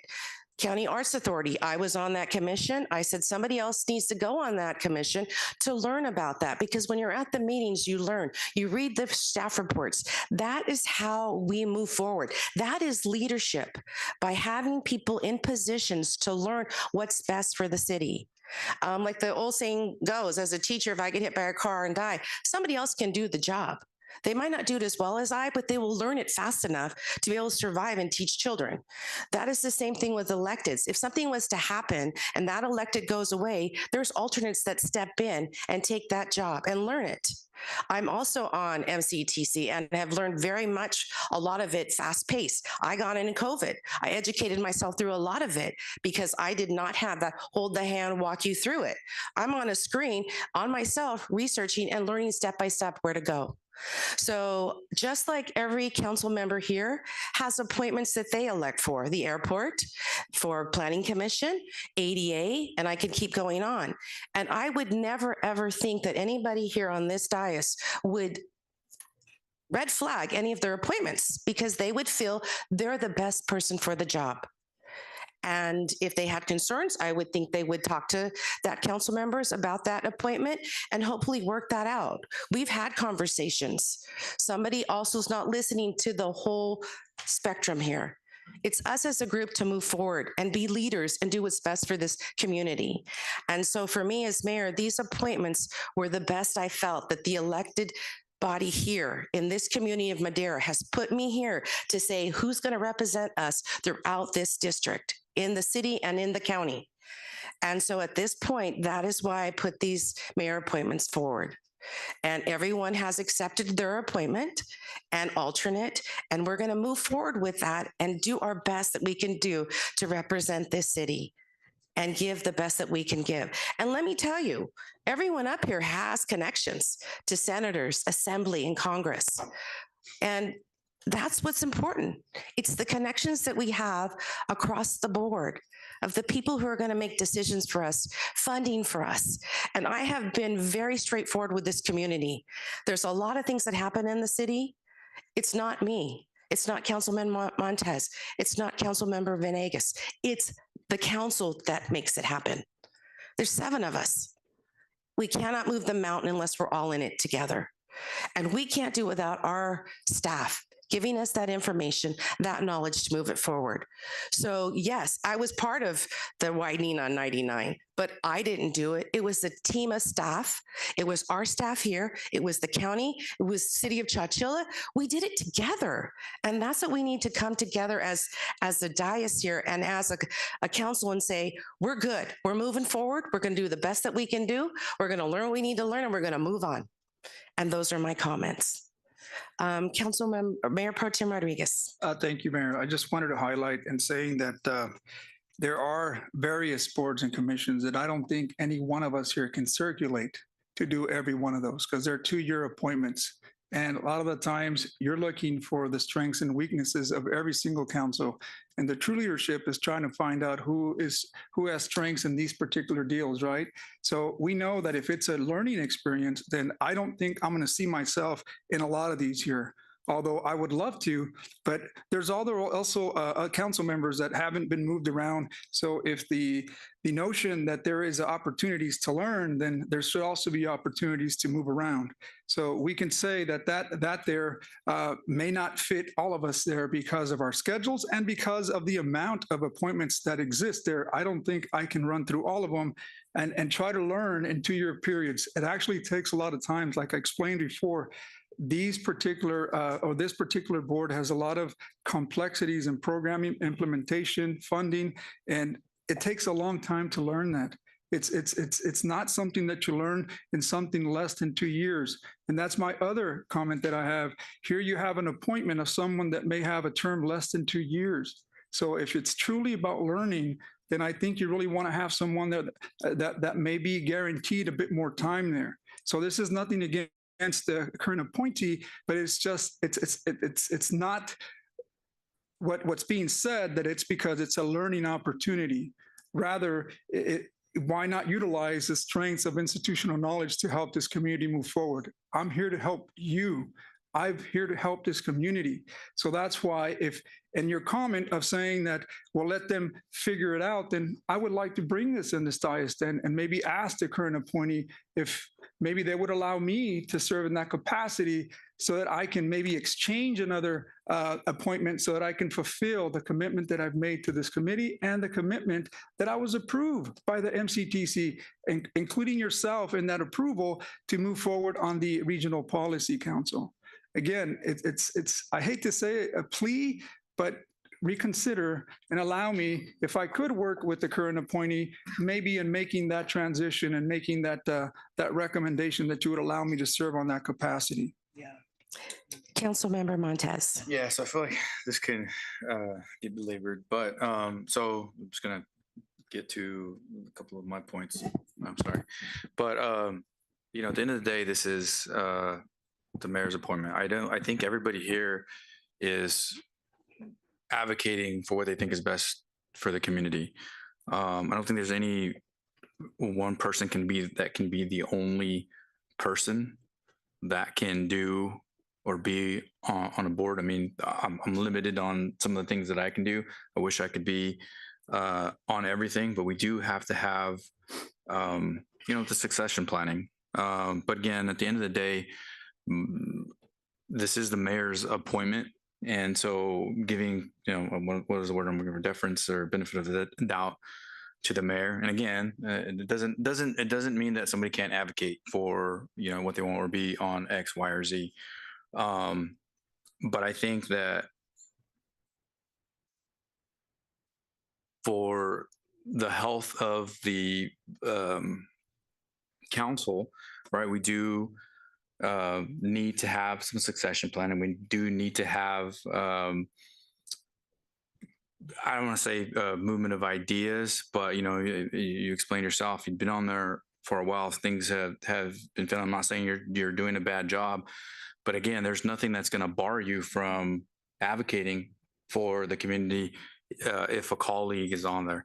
But again, my comment was basically for, this is the mayor's appointment. I know it could get contentious at times, but again, at the end of the day, the mayor is going to have to answer for whatever they do, right? At the end of the day, and give the rationale for why they're doing what they're doing. So those are just my comments. Thank you, Councilmember Montez. Councilmember Zachariah. Thank you. To start, I mean, I do want to say I do appreciate the appointment. I will say it in this regard, you know, having been a part of, I know the robotics team, it seems like a nothing, but it's when you have this idea of every 4 years you lose this knowledge base. Every team that has to be successful, because we are a team, realizes the fact that the team's strength relies in senior staff bringing on junior staff and having that knowledge base and working together. You know, having being on my first meeting and jumping right in, I do feel as that freshman coming on, not even know how to push a button and being told you're here to make, you know, the championship robot today. And I hear Jose's plea, and I think that's the request is I have, you know, I'm glad that you have all the faith in me that I can do the job, but I would be more comfortable in a position where somebody who has that knowledge is able to sit at the table and make those final decisions, but allow me to maybe sit with them. And even as a full council, it shouldn't be just me. It should be even the alternate and other individuals that are sitting in that, learning that knowledge that is going to be, like you said, if Jose gets into an accident on his way home tonight, we need to have people in that. Well, there's position. two, and I sit on Sure. it. Yeah. So, but to answer your point, that there has to be those two people that can keep that body going. So I think with that, that's really my only idea is if there's that option to allow me to work with whoever to sit in those seats, but not have that deciding power. I think that would be more better for the community because, like he said, he's already in the positions that allow Madera to have a better seat at this council, and I would hate to jeopardize anything like that without coming with knowledge. Okay, thank you. Thank you. Councilwoman Evans.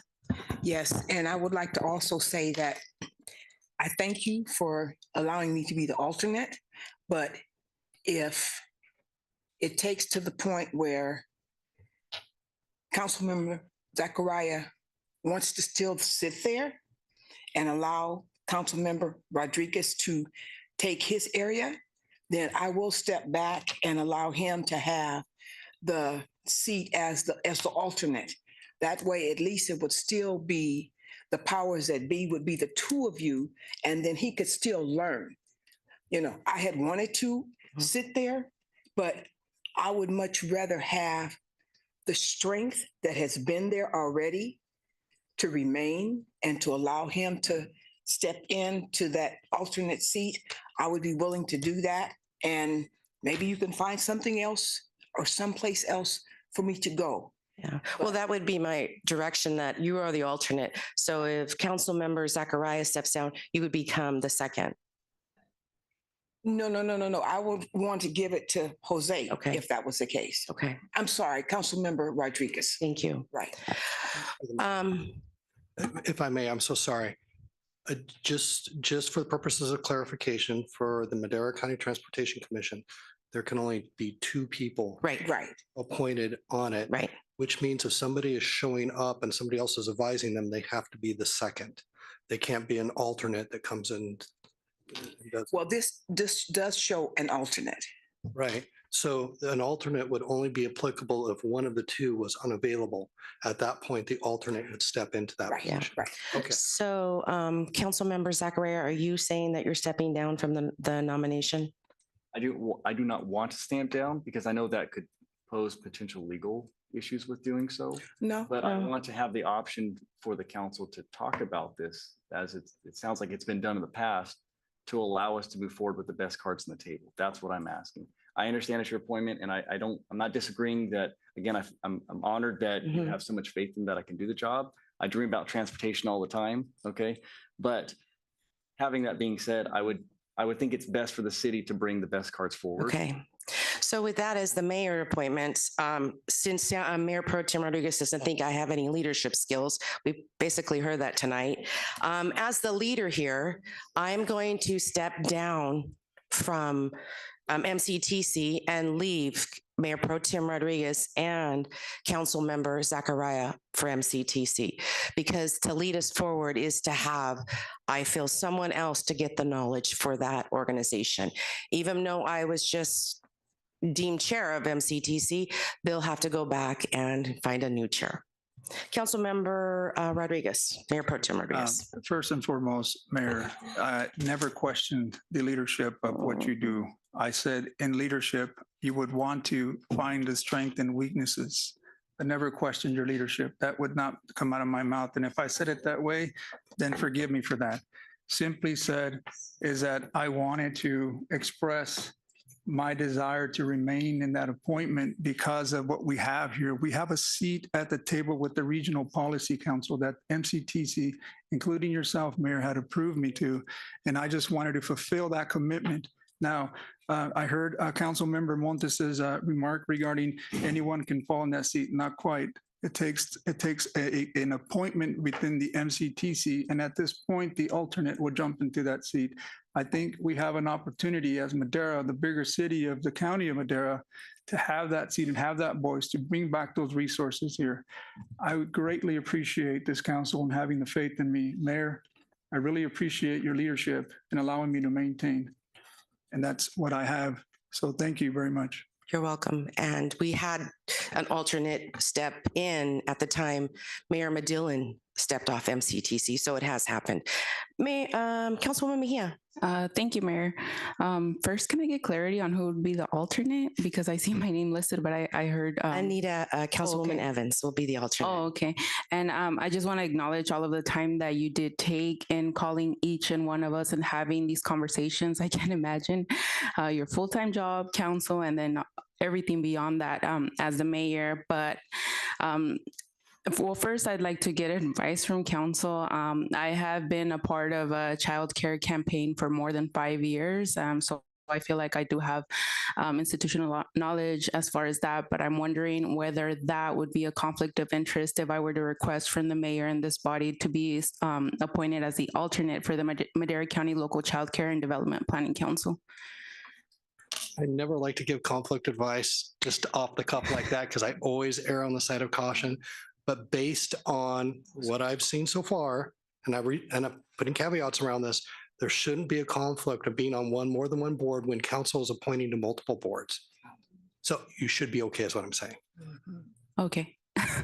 And with that, I would like to request to be considered as an alternate, not only for my knowledge as being part of that campaign for numerous years, but also because of the projects that I have taken on and advocated for as during my time on council, that they do relate to children and youth in general.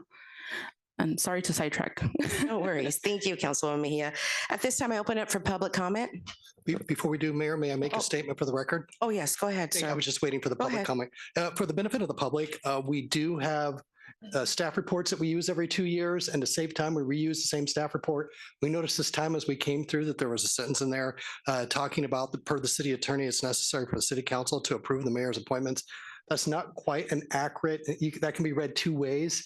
A more accurate sentence would be, any appointments by the mayor must be approved by the council in its discretion in order for the appointment to be effective unless otherwise required by law or agreement. Thank you very much.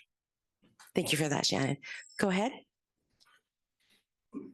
I'm Cynthia Wilson, and I'm a resident of Madera, and I agree with Mr. Rodriguez and also Zachariah that if they are appointed to be in charge of the MTCA or whatever it is. Yeah. Okay. Excuse me. No I'm just a girl. But if it makes better sense to me if you have somebody who's already well-versed in that seat, leave them there. And that way you don't have any way that you're going to fault or falter or have problems in the future. So it makes better sense to leave the people involved in that seat there, leave them there. The alternate can be taught.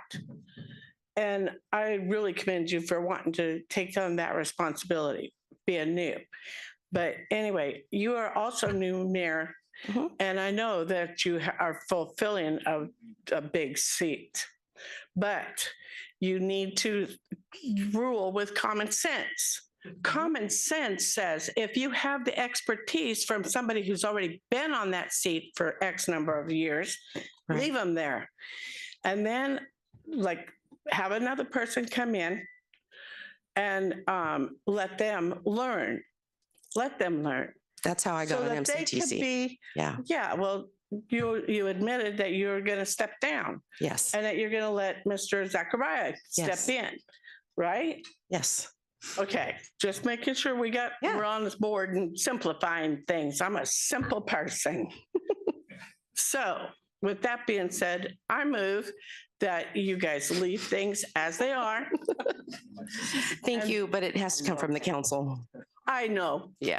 I got that part, but still, that's my 2 cents and that's it. Thank you for your comment. Good evening again. I was not coming for this particular item, but I was really surprised to hear that these new appointments.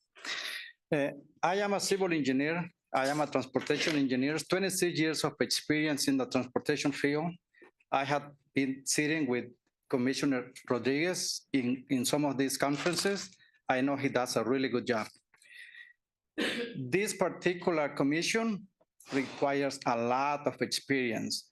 That commission is responsible to make big decisions, millions of dollars. If we make bad decisions, we as the city are gonna lose a lot of money. In the past, many years ago, maybe like 10, 20 years ago, I asked one of the very seniors in Caltrans, I asked them, why the city of Madera, why the county of Madera doesn't get the funding that they deserve? The person told me they had made some really bad decisions and they don't get the matching funds. So this particular commission really requires experience, and I know that Councilmember Rodriguez is good in that. Thank you. Thank you for your comment.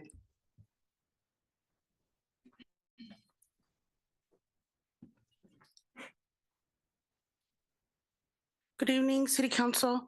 I vaguely recall that before the process was that when someone would be appointed, I think any council member could appoint them, and then it would be like a vote, I think is what it was.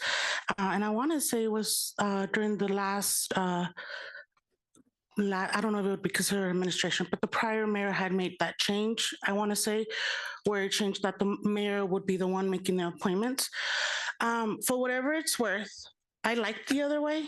I think that it's more fair and equitable for everybody to have the opportunity to appoint someone, even though it's easy for Steve to tell Stacey, hey, I like this person for this committee. It's easy to have those conversations. But for whatever it's worth, given the prior, what we have witnessed prior that there's sometimes conflict within council, I think that it would be helpful if you can reconsider going to the other way that it used to be, where anyone can appoint someone and then it's up for a vote. Thank you for your comment. Just to clarify that, Ms. Torres, each council member elected has the opportunity to appoint for the commissions, but these are boards that we sit on throughout this community that are mayor appointments. So it's always been like this. It just got changed a few years ago where the council makes that recommendation to vote yes or no. It used to just be those were the mayor appointments and hands down, we didn't have a say. That's how it used to be. Any other comments from my colleagues? Okay, with not, I'd like to entertain a close public comment. Thank you. Entertain a motion, City Manager Rodriguez. The motion was to have Councilmember Rodriguez as the appointee and Councilmember Zachariah, or sorry, Mayor Pro Tem Rodriguez and Councilmember Zachariah as the representatives, with the alternate being Councilmember Evans. And was there a change to the alternate for the childcare, or is it staying as is? No, yeah, that was, yeah, and is that this, that's not the same item though. I think it's on B15. It's B15. Oh, okay, and then with the change to the appointment to the child, was it child care? That's the alternate. That's alternate. Alternate, yeah. I'll second that motion. All those in favor say aye. Aye. Those opposed? Motion passes unanimously. Thank you for that. Moving on, City Clerk, D items.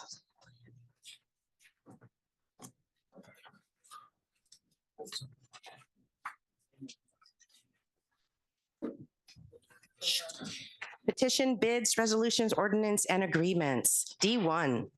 Item D1, sidewalk improvements at various locations, city project number R94, bid package 3, phase 2, AHSC agreement number 19-AHSC-12761. Thank you. And we have our assistant engineer. Is he on? Or no, I think we're having our deputy engineer, Ms. Bitter, our assistant engineer is off and not available. Thank you. Thank you, Mayor. Good evening, members of the council. I am stepping in for our assistant engineer, Jonathan Gramajo, tonight. He gets the credit for bringing this project forward. I'm just presenting it tonight for your consideration and award. I'll share my screen.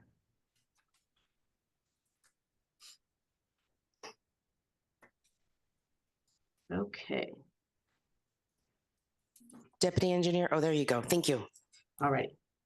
So tonight is the consideration of the award of the sidewalk improvement project at various locations. City Project R94, bid package 3, phase 2, funded through the AHSC agreement number 19-AHSC-12761. So this project is part of the Affordable Housing and Sustainable Communities, which is the AHSC program grant that the city received in connection with the Esperanza Village Housing Development. That original agreement was executed in 2021. And the AHSC grant funding was allocated directly to the city for 2 focus areas of improvement. It was sustainable transportation infrastructure supporting the housing project, and then transportation related amenities also serving the housing project. Within the STI component, it was split into 3 different projects that we have separated into different bid packages. So bid package 1 was a rectangular rapid flashing beacon and safety improvements at George Washington School, and that was completed in 2023. Bid package 2 is a couple miles of bike lane improvements throughout the city, and that is currently advertising and hopefully will be in front of you next month with an award recommendation for that project. And then the third bid package is sidewalk installation. It's several miles of sidewalk all over the city, but within a certain radius of the housing project. And we had to split that bid package into 2 phases. Phase 1 being the work that was in the Caltrans right-of-way, and phase 2 is everything else that's left. There are certain rules and timeframes when you're working in Caltrans right-of-way that prevented a couple of those pieces from moving forward, so that's why we split it out.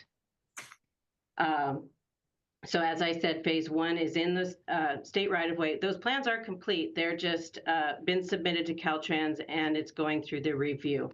And so everything that is part of the project that's presented for award tonight is outside of the state right-of-way.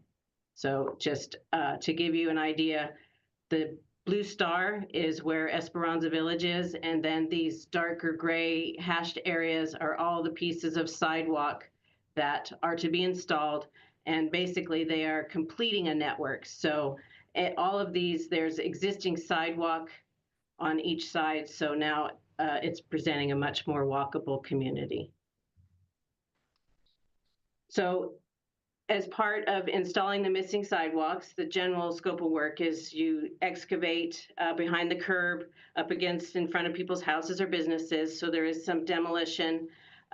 Sometimes we have to rebuild the concrete curb ramps and rebuild drive approaches. There is tree removal and landscape removal, moving back fences, and adjusting some utility boxes to grade. We call it a retrofit project. And this project has been programmed in our CIP for the AHSC grant funding. And then if the project exceeds the funds available, it's to be backfilled with local transportation funds. And the current AHSC grant agreement does require that our projects be completed by July of 2025. So in order to stay consistent with that, this project needs to move forward. It will be somewhat annoying to the public while it's under construction, but they will be very pleased with the results of having sidewalks. As far as the bidding process goes, we posted it on our web bidding portal, Planet Bids, and also advertised in the Madera Tribune the 21st and December 28th. And on January 23rd, we received 4 bids. This is a summary of the bids received. The low bidder was Whitbro, Inc., DBA Sealright Paving and Grading. We commonly refer to them as Sealright. They've done several projects here in the city of Madera, and their bid was lower than the engineer's estimate. So they did submit the lowest bid. It was reviewed and found to be both responsive and responsible to the bid documents. We do recommend an allowance of 15% for contract contingencies. That's above the typical 10%, but we do find when we are dealing with retrofit projects that we often encounter issues that need to be addressed through changes to the contract, and they tend to run a little bit higher. So that's why we recommend a 15% contingency allowance. So at this point, we do recommend approving the award of the contract to Sealright in the amount of $2,056,522 and including the 15% contingency for any changes as approved by the city engineer. And that concludes my presentation. Happy to answer any questions. Thank you, Deputy Bidder. What exciting news to hear from you tonight. I'll bring it back to my colleagues for questions. Councilmember Montez. Okay, no questions. I will open public comment. I see no public comment. Do we have any online or on Zoom? We have none, Mayor. Thank you. Okay, with that, I would entertain a motion from my colleagues. Motion to approve V1 as written. Thank you. Second. I have a motion and a second. All those in favor say aye. Aye. Aye. Those opposed, motion passes unanimously. Thank you, Deputy Engineer Bidder. Thank you. Next item. Item D2, Clinton Street Sewer and Water Main Project, City Project R97. Thank you for that. We have Senior Civil Engineer Betancourt presenting tonight. Thank you. Good evening, Mayor and City Council. Let me share my screen real quick here. Did everybody see that? Yes, thank you. Okay. I'm here to present a resolution for the contract award for the Clinton Street Sewer and Water Main Project, City Project number R97. Here's an aerial view of where this is located. This is just a little bit south of Tozier, is the water main replacement area, and it goes down to And the sewer main rehab project is on Clinton Avenue, which goes up to Malone.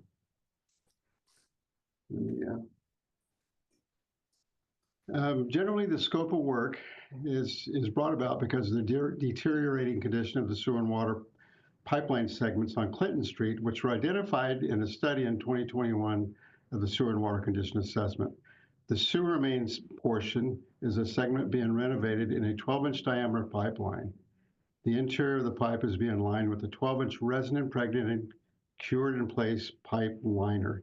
This is similar to what's already being done out on Avenue 13.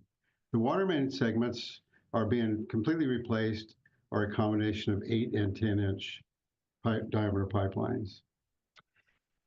On December 19th, the city released the project for public bidding on our Planet Bids web portal and in the Madera Tribune. On January 21st of this year, 7 bids were received. The bids were checked for accuracy against bidding requirements, validity of licenses, and bid security. The lowest responsive and responsible bid was from United Pavement Maintenance Incorporated in the amount of $767,246.75. The lowest bid was below the engineer's opinion of cost. And here's the summary. I think it's important to note that the engineer's estimate was approximately $941,000, and the bid came in at $767,000. Project budget, opinion approval is a summary of that. A normal 10% contingencies was added, and then our own construction engineering inspection testing from our own city forces. Total cost $918,521.75. Funding is coming from, as we spoke earlier, from the Community Development Block Grant, July 1, 2023, in the amount of $617,500. Additional CDBG funding came from Resolution 25-11 earlier this year, $160,764. The remainder comes from the Water Utility Fund. That brings a total to $918,521.75. The recommendation tonight before council is to adopt a resolution approving the contract award for the Clinton Street Sewer and Water Main Project, City Project R97, CDBG Block Grant B23MC060053 in the amount of $776,246.75 to United Pavement Maintenance Incorporated. Adopt a resolution approving a budget amendment for the fiscal year 24-25 capital projects budget to appropriate additional CDBG funds to the project. That concludes my presentation. Thank you. Thank you for that. I will bring it back to my colleagues for any questions or concerns. I see none. I open it up for public comment. I see none, online or on Zoom. We have none, Mayor. Thank you for that. I would also like just to make a comment really fast to the companies. 7 bids, that's amazing. Thank them for their time on filling out that paperwork. I know it's not easy, so we appreciate their efforts in the city of Madera. With this, I would like to entertain a motion for D2, 1, and 2. I make a motion. I second. I have a motion and a second. All those in favor say aye. Aye. Aye. Those opposed, motion passes unanimously. Thank you for that. Next item. Item D3, construction agreement for Frank Burgon Senior Center fencing.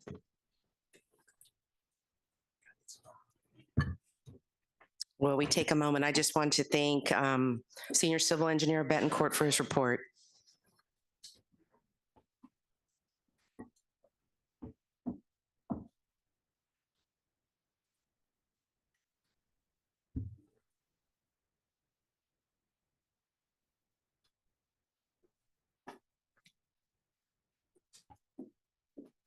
Okay. Madam Mayor, Joe Bear, presenting item D3. I know the night's getting long and it's going to be even longer, so I'll try to get through this as quick as possible. You already have the staff report. So this is basically we're purchasing a fence for the Frank Burgon Senior Center. As you know, the Frank Burgon Senior Center, we need a fence. We've had some, we provide services there. We've been facing some security challenges with the unhoused, and it's just been a challenge. And so we need this fence. Without this barrier, it's just really disrupting some of our programming. And it actually proposes a safety risk for our staff and some of our programming attendees as well. And this will help improve security around the fence. We do have enough money. I just want to say, you have the staff report already. You can kind of see the summary. We have plenty of money for this. We ran short earlier because we actually did, we renovated the kitchen and we painted the outside. But because of a previous CDBG transfer, we were able to get enough money to cover the fence. Again, we went through the procurement process. We went through a bidding process. We had no bids. And so following the process, we were able to go to a selected vendor, and it's a vendor of our choice. So Juarez Brothers, you might remember them. They actually did the basketball courts over at McNally Park. They're very good to deal with. We really enjoy them, and they're very fair, and they do an excellent job. This is what the fence is. This is our rendition of the fence. You can see that I guess the thing I really want to point out about this is that I know how this city is really sensitive about trees. So we're trying, there's a healthy tree right here. We're going to build a fence around the tree so as not to pull it out. So that's really the thing that we need to know, that I wanted to point out to you. So we'll save this tree as long as we can. Like I said, we chose Juarez Brothers for this project. They're a local vendor located in Madera County. And like I said, we've used them before, and we've been very pleased with them. The quote that they provided was for $137,000 and some change. The initial estimate for this was a little short of that, the engineering estimate, but during the time that we originally got the estimate, prices have gone up. And so we're, just material costs have gone up. Again, like I mentioned, we have enough money to cover this through CDBG funding. Again, I'll just keep kind of going through this. Like I said, this is basically, we have the money, we have available funds. Here's a summary of where we're at. We have approximately 144,000 out of the 137. So I think we're in good shape. My recommendation for this is that we we're recommending that we approve a construction agreement with Juarez Brothers to move forward, and we adopt a resolution amending the city's fiscal year 24-25 adopted budget for $65,172,000. And I do want to just say, Councilman Zachariah, I just want to welcome you. I haven't had the opportunity, so this is my first official presentation with you here. So welcome. And that's the end of my presentation if you have any questions. Thank you, Parks Director Aber. I bring it back to my colleagues for any comments. Councilwoman Mejia. Thank you, Mayor. Thank you for the report. I am wondering what other issues beyond the presence of unhoused individuals are you experiencing, and also whether any alternatives were also considered. And the reason why I asked that is because just down the street from the Frank Burgon Senior Center on Clinton and Sycamore, there is a fence that is it's supposed to keep people out, but there was actually an encampment that was set up there for months until our city police, I believe, cleared it. So yeah, and that's a good question. But the biggest problem right now is unhoused individuals. They're leaving their things right under the benches outside. And we've talked to PD. They've come and helped us out. We're having problems when we have our senior dances on Fridays where they're showing up. Actually, we do have a plan. We're having some people come in and train my staff so we can kind of train the trainers of how to deal with this. We're open to the public. So it puts us in kind of an awkward position to turn people away, but it's also creating angst amongst our clientele as well, because quite honestly, some of these folks don't want to deal with unhoused people because they're not sanitary, or there's odors. And so we're trying to figure out a best way. We've actually contacted other cities with their senior citizens, how they're dealing with the same issues and how they're dealing with it, so we can kind of get on board. But this is going to be a challenge for us, but I think the perimeter fence will make a big difference for us down the road. Right. Thank you for that. Oh, thank you, Mayor. So has a full-time security guard been considered? Would the fence create a space to have? I would love to have that, but as you know, I'm budget constrained, and I would love to have security all the time. I mean, but I don't think that's something that we've budgeted for. We're going into the budget cycle again, and hey, if you guys don't authorize it for me, I'll take it. But I'm just saying, it's something that's going to be a challenge for us moving forward. It's not getting any better, so we're doing the best we can with what we have. Thank you. Actually, my concerns are with, like I said, this creating just a place where they would just continue to congregate, to stay, but also how that would look in terms of how the space would look. That's a very beautiful center, and I do understand the concerns of our elderly folks. They're vulnerable.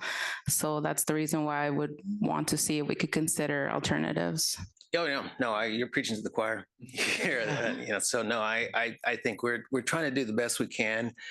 One of the things that we're also trying to enhance the center, not only with the perimeter fence, but we're looking at some other funding sources to kind of put in a Zen garden that'll be behind this fence, or just to make our seniors feel a little more welcome. So we're actually going to enhance the landscape around that, some of our plans, but it's all about money. And so the more money I have, the more I can do. So that's really where we're at. Thank you for that. And safety. I'm not done. So what you're saying, it's cheaper to have a fence than to have a full-time security guard. Oh, yeah. Okay. That was my question. Thank you. Thank you for that, Councilwoman Mejia. I open it up for public comment. I see none online or on Zoom. We have none, Mayor. Thank you. Thank you. So I will entertain a motion for D3, 1, and 2. Move to approve. Item D3, 1 and 2. I'll second. Did you get that? Okay. We have a motion and a second. All those in favor say aye. Aye. Those opposed? Motion passes unanimously. Thank you. Next item. Item E1, Madera County Economic Development Commission, 2025-26 Basic Service Level Budget. And we have our Executive Director here, Gallagher.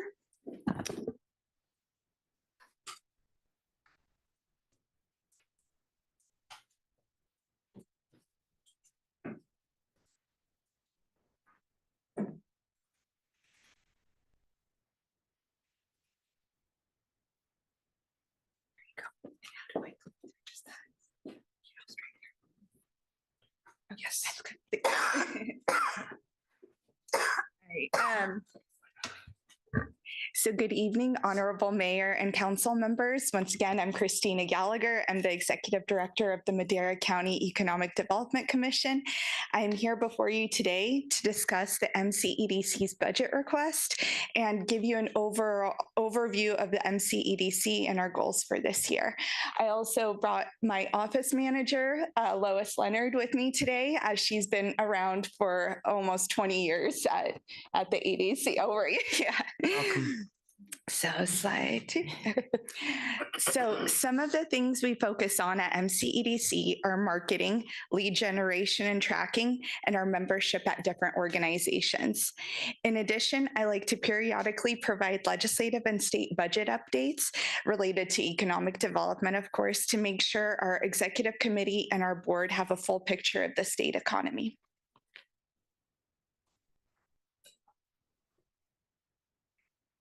So MCEDC's mission is simple.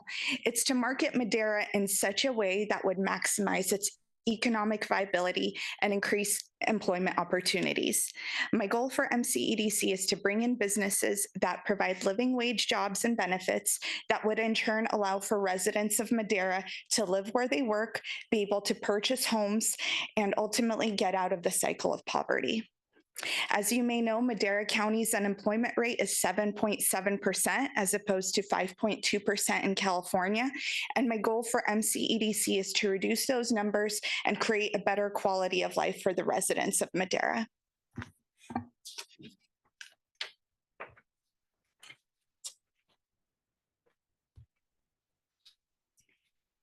So we maintain and actively use our newsletter that has over 800 subscribers, which is comprised of site selectors, real estate brokers, investors, and other stakeholders.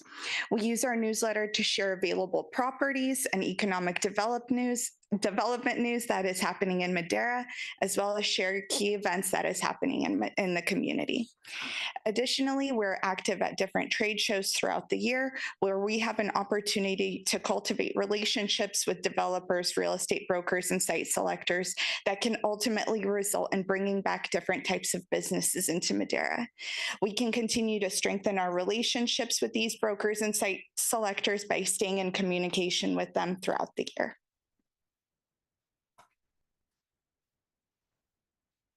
So that leads me to this next slide. Our new website, which has been known as the #1 lead generator of leads, is now up and running. We recently hired our new marketing manager, Elena Estrada, who has been amazing at ironing out final details and fixing the bugs. So we're still working on some information, but overall it's modern and much more user-friendly now. And then additionally, we receive leads through the Central Valley Economic Development Corporation, which we're a member of, as well as GoBiz, and requests from brokers and site selection companies.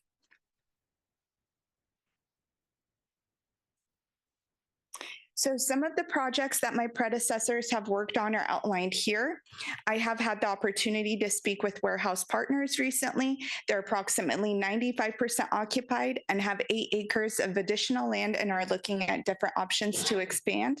In addition, I spoke with a representative of North Fork Mono Casino and Resort, which I'll be meeting with in the spring to go over their hiring needs with their new HR director. So as I mentioned before, I come from the policy world up in Sacramento, and some habits are hard to quit. So I have been using my legislative experience to update the executive committee and the MCEDC board on legislative and state budget activities that may affect economic development in Madera. Some examples include updates on AB 98, which would be detrimental to development in the Central Valley due to its new regulations on warehouses if it doesn't get cleaned up this year, and then the current state of the economy in California and the state budget, as well as updates on CARB's advanced clean fleet regulations. So actually, just to follow up, we did go to with the Central Valley EDC this past January on our lobby day mission trip, and it was really fun meeting all the new delegation and there were a lot of new faces in the legislature, and it was a productive meeting, productive meetings. So, all right, next slide. So representation within organizations. We have regular contact with the Governor's Office of Business and Economic Development. We host meetings with the Greater Madera County Industrial Association that we meet with every single month. We're very active in Central Valley Economic Development Corporation, which I just mentioned, but they're an 8-county effort to market the Central Valley as a whole. And then we also are involved with the California Association of Local Economic Development, especially on the legislative side.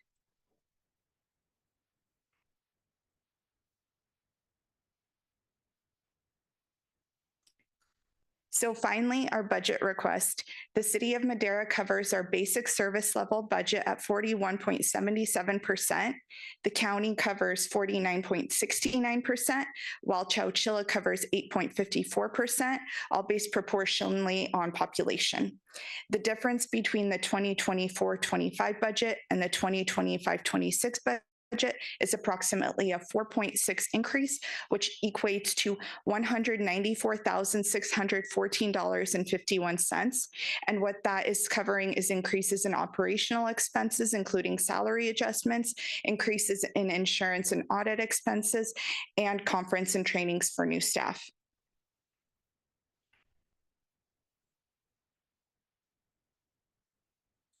So our total budget request for fiscal year 2025-26 from all the local government agencies in the JPA would equate to $465,919.35.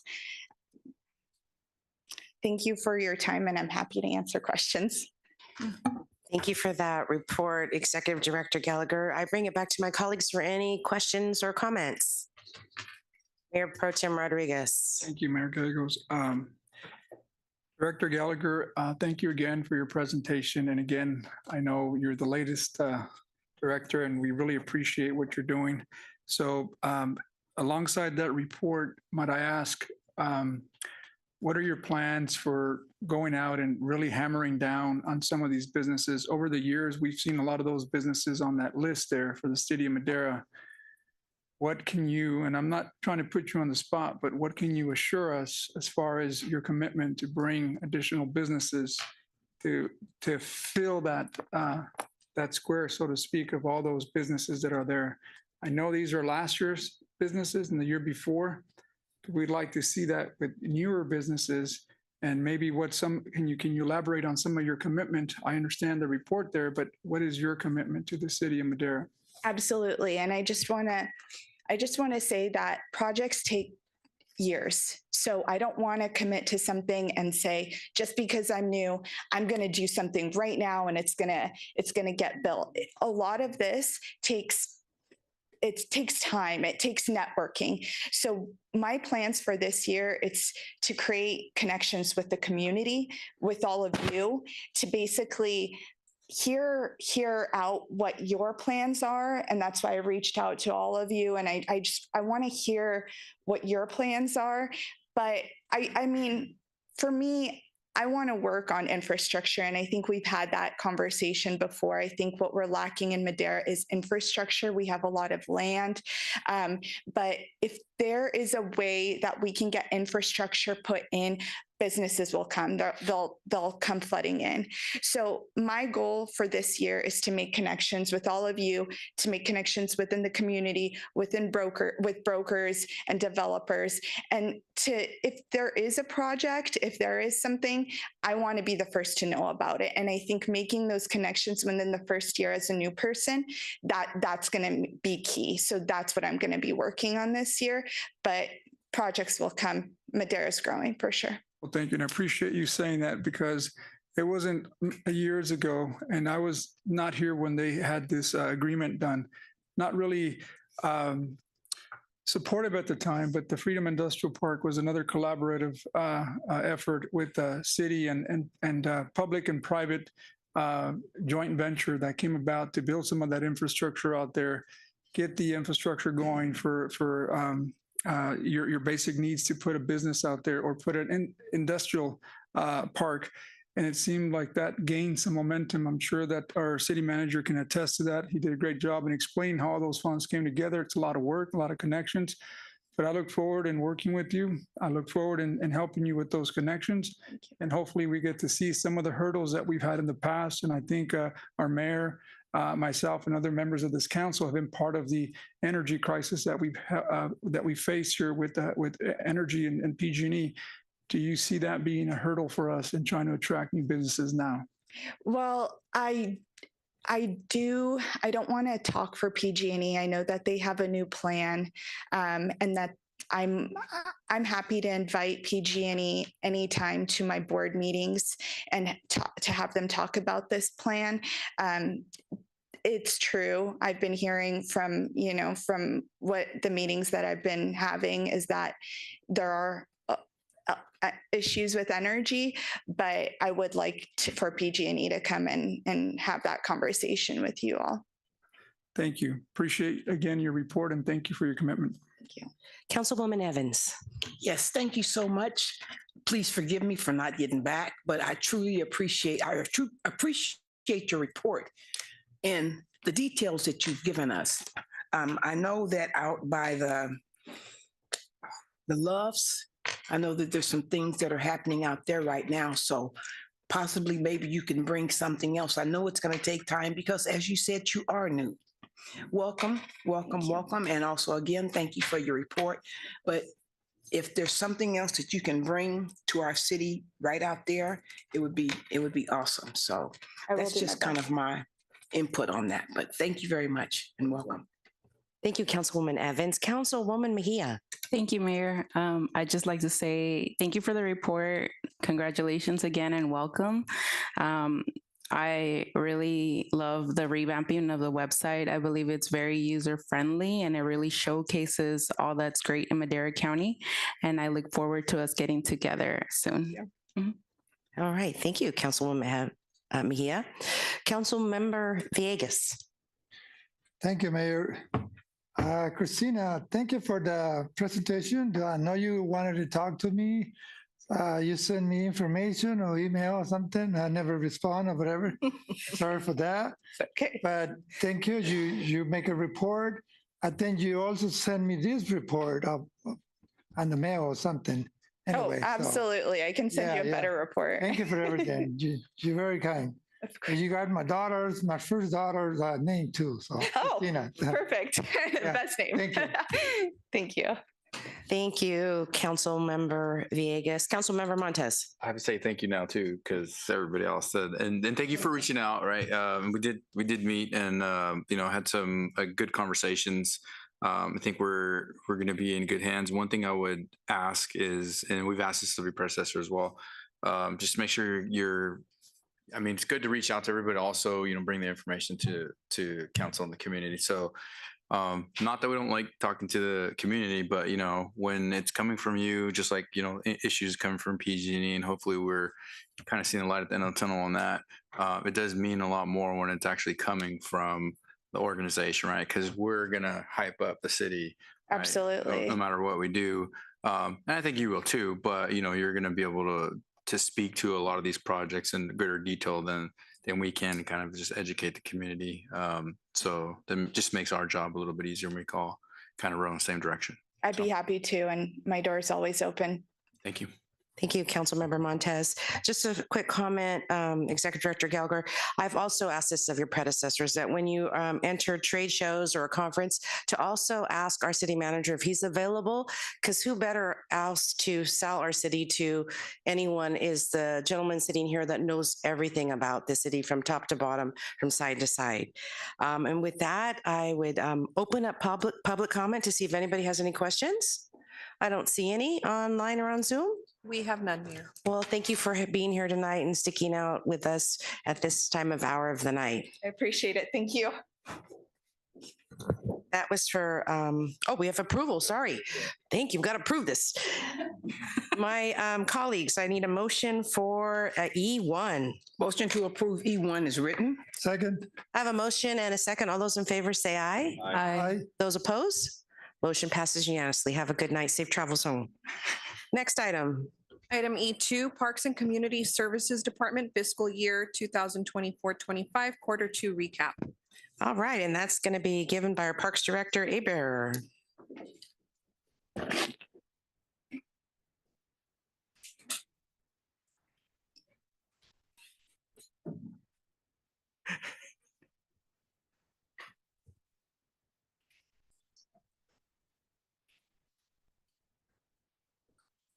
Okay, Joe Bear, Parks Director, presenting item E2. And again, this is can I move this? Okay.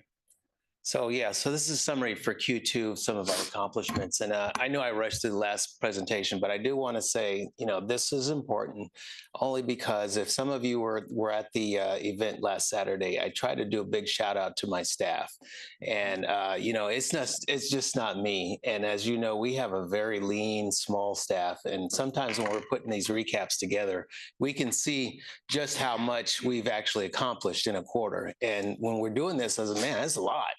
And sometimes you have your head down and you're just going and blowing and you lose track of everything that you've done because you're so busy working. So I'm going to cover this. I'll go through it fairly quickly, but I do want to emphasize, hey, I've got a really strong team and they're doing a stellar job I wish I had 10, 20 more, but I don't. But we're doing the best we can. So this covers, just our parks administration, our parks maintenance, our recreation, aging services, sports, community recreation centers, and special events. Some of the things that happened this year, actually, we completed our Clean California grant. You remember when we got it? It was $832,350, and we actually finished everything that was related to that and finished it on time and in budget. So it's great.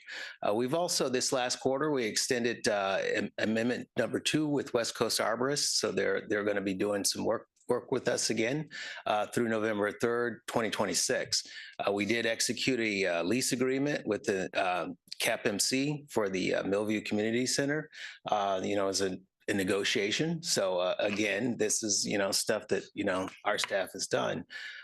We secured agreements with the California Conservation Corps. They haven't started yet, but when they get here, we've got a lot of work for them to do. They've been busy with the fires and throughout the state, but we've trying to develop a good relationship with them, especially for river cleanup. We actually, you remember, we did spend some time researching a splash pad for the whole thing that we went through, and that actually took time and energy by my staff, and I think we gave you a pretty good overview of what that involved. We did have one of the best things. We did have a nice opening for Rancho Santa Fe Park. Some of you were there for the ribbon cutting. There's the picture. So you remember it was a good time was had by all. That's the best part of the job is actually, I mentioned that Saturday is just the ribbon cutting. That's when the community comes out and we can kind of showcase what we do. Let's see, we did add some more musical equipment at McNally Park, which was a continuation of the CDBG grant, which was over $609,000 that we spent out there. And interesting enough, I drove past there, and every time I do, and I don't know what it is, but I think it's I don't see a lot of vandalism there anymore. I talked to my boss about it. Maybe it has something to do with the basketball courts there, but I think people are appreciating that we're doing things for the community. And so I drive past there a lot, and it still looks good. So I'm happy about that. We actually did some renovations to the office space for our parks maintenance team. As some of you know, they were in this little crappy building for a long time. We've got them new furniture, and actually the morale has picked up. Just little things like that, cosmetic things. We actually got our soccer fields looking pretty good for the season. We reseeded everything out there. So if you go out to Millview, you see the field, the grass is green, and we're hopeful we can keep it that way. But actually, it was a concerted effort to get there. Let's see, we did submit another community block grant application for $413,000, which will be used for pool renovation. Pools are expensive. I'm finding out. I didn't know a whole lot about pools before I got here, but it's a lot of work. We actually did a lot of increased amenities at various sites out throughout the city, new trash cans, water fountains, and we're still doing that. You'll see, we sometimes they get vandalized, and so we're out and replacing them. We hired 5 park aides to support duties and responsibilities. And some of you, I don't know if you knew, while we were in between our janitorial contract, my team stepped up and actually really took on a big task of actually filling janitorial services for the facilities in this for the city. Not the city, but also my facilities in the recreation area. And so these folks did a stellar job. They got really good kudos, and I'm actually looking to do something special for those folks because they stepped up and overperformed. Again, this is part of our parks maintenance crew. We had a going away for a longtime employee, and we try to celebrate as much as we can. I tell people this is the fun. This is supposed to be the fun group, and so we try to keep things light and fun. And I know, in this times of turmoil, I know these last 2.5 weeks has been the longest 2 years of my life, but I think we still try to keep things light and we have some levity. Again, we've done a lot of drop-in programming. We're still doing that. We're doing special programming during the winter break. We've actually negotiated a contract with MUSD for an enrichment program. It was $27,000, and it happened January 6th through the 10th. And it was a successful program again. Like I said, we've got a small staff, but we do a lot. And I just say, we're small but mighty. Again, we participated we had a float at the Old Timers Parade. You remember that? It was another good time. That, like I said, that's the best part of the job when you can get out in the community. We're open for programming. The Pan Am Center for Monday through Friday, 9 to 2. Our Frank Burgon Senior Center is also open for programming. We're seeing, and I will say this, I know this was a tough discussion that we started this meeting out with. We're seeing our numbers decline at our senior center. A lot of folks aren't coming out there, and for whatever, there's a lot of angst amongst that population. But we're reaching out and trying to get folks to come, but I understand. And so it's just something that we're dealing with right now. Some of the senior aging services events, we had field trips. We did a Halloween costume luncheon, senior center dance. We had a Thanksgiving luncheon. We did another, senior harvest dance. We had a coat and blanket drive at both sites. We had breakfast with Santa, and then we had a Christmas ball dinner dance. This was our Halloween costume contest. You can see the folks turned out, and I think they had a good time with that.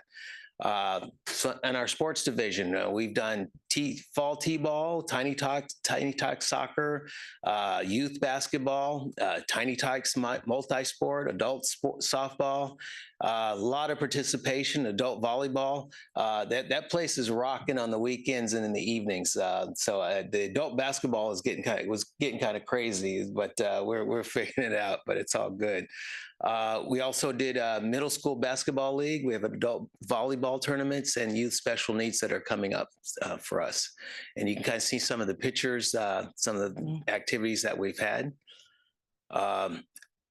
Some of the other things we're still renting facilities. One of the things that I think I mentioned when I got here, and I talked to my boss about it, we really want to increase our revenue.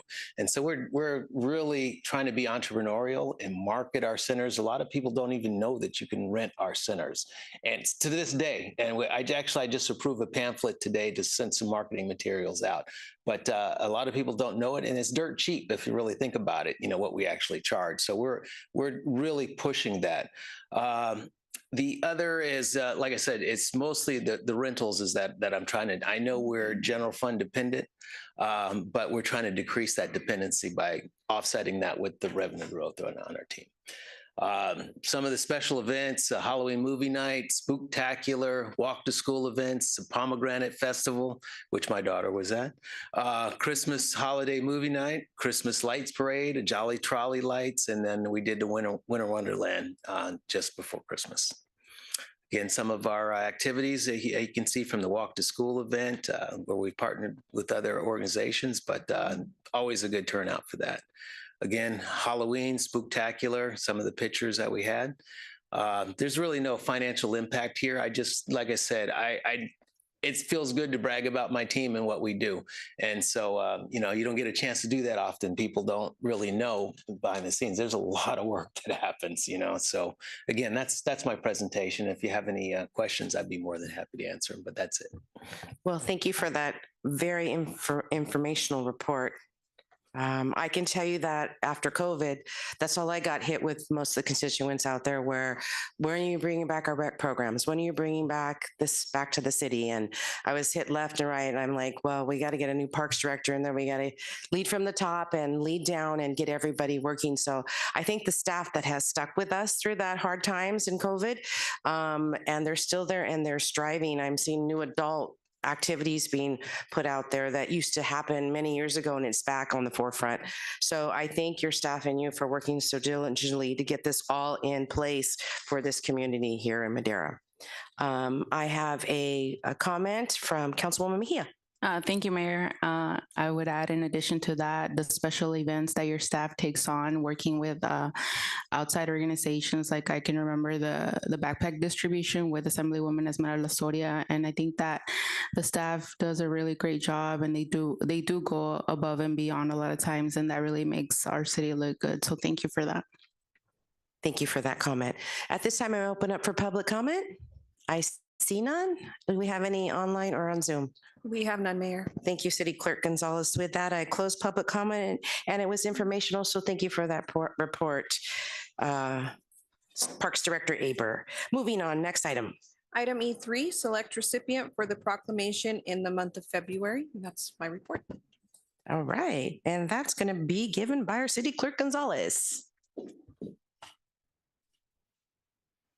That was the report, right? It's a wrap.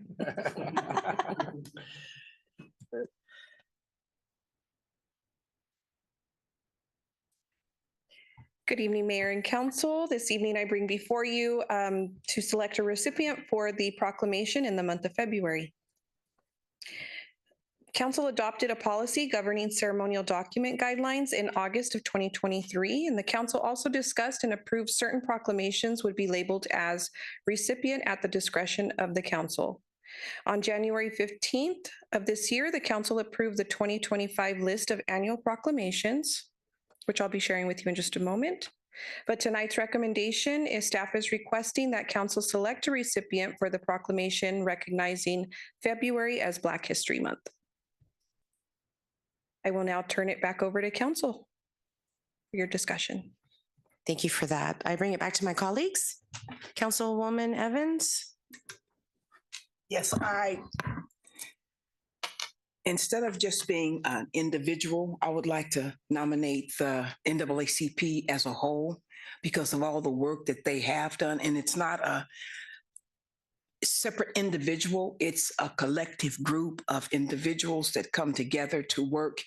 And I'm part of it, but it doesn't matter. But anyway, it's a lot of work has been put in and a lot of things have been done, and they have reached out and touched a number of individuals. And there's different things that the legal redress, things of that nature. So that's my recommendation. And that's who I would love to see to be able to receive the proclamation. Okay, thank you for the recommendation. I don't see any other comments. I open it up for public comment. I see none online or on Zoom.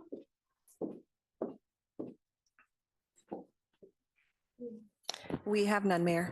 Thank you, City Clerk Gonzalez. With that, I will close public comment, and it looks like we have a recipient to accept that proclamation. Thank you. Next item. So to be clear, Mayor, that's by consensus of the council. Is that correct? I'm seeing a bunch of nods. Thank you so much.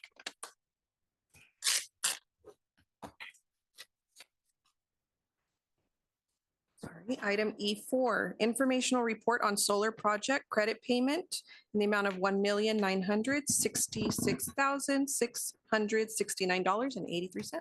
Thank you for that. That will be presented by our Finance Director, Lima, bringing us good news. Woohoo. Oh, darn it. Alicia, need some help. I was going to bring you good news if I could figure out how to make this thing work, which I forgot. I got you. Let's see how it goes. Let's see. What happened here? I actually really messed it up.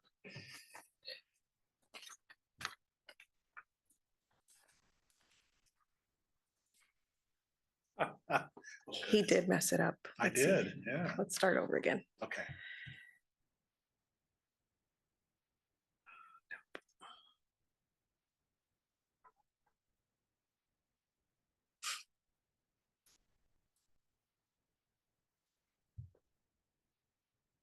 You're gonna have to draw it on the whiteboard. We're rich. What is it doing? Yeah, I've never seen it do that. Okay. That didn't work. That didn't work. Some screen share.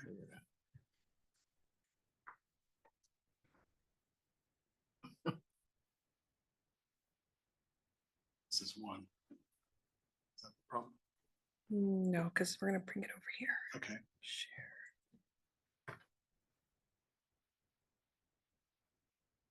Never seen this before. Yeah, I haven't either.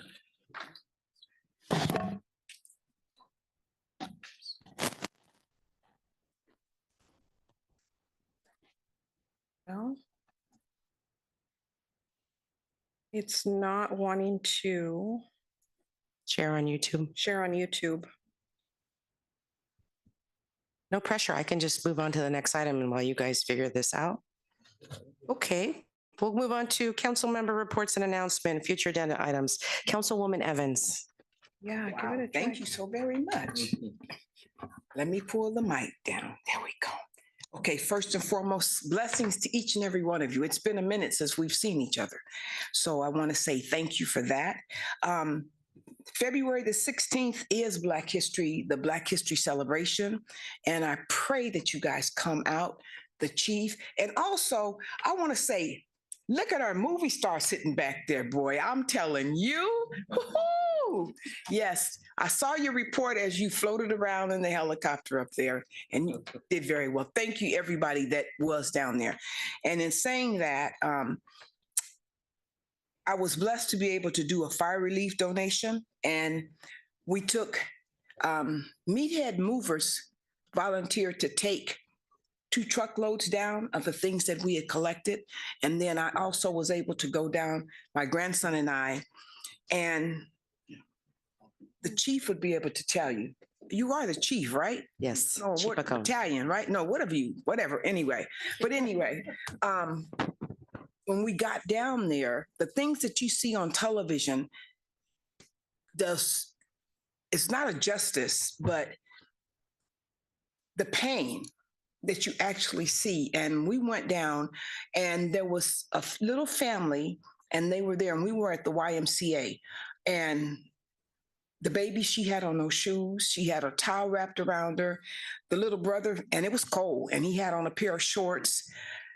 And it's just the fact that Madera was actually able to go down and to do some things, you know, and there's still so much more to do. So those are 2 of the things that it's hurtful because of the Los Angeles fires, but also I'm thankful to be able to have been able to go down there. And also I would really love to see you guys come for Black History, because we're going to honor the 688 Battalion. I don't know if any of you've seen the movie. It's on Netflix, but it's an Army Corps of Black women. And they were given the task to distribute 17 million pieces of mail. And this is who we're going to be honoring and portraying at the Black History. So I pray to see you guys there for sure. Thank you so much. And I pass the hat back to you. Thank you, Councilwoman Evans. We're going to go back up to E4. Financial Director Lima. You can pull it up. It just won't project on Zoom. Council could see it here. Oh, okay. All right, we'll do it. We'll do it this way. Start it.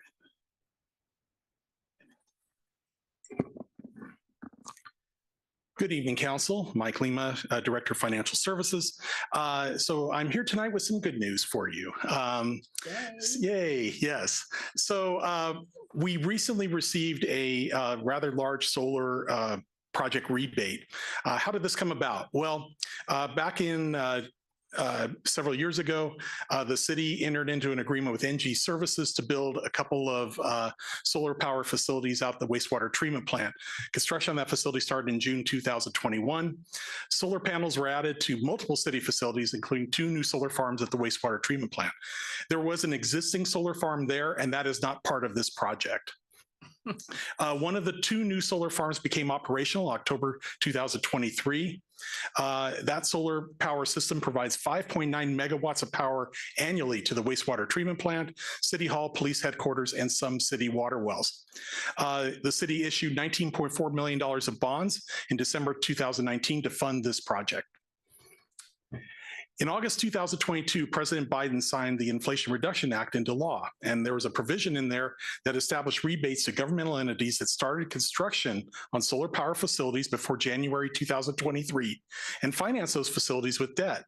Hey, we have one of those. So we were actually the firm Jones Hall, which is our bond counsel, actually reached out to us. They were very familiar with the solar project, said, hey, you folks might be eligible for this.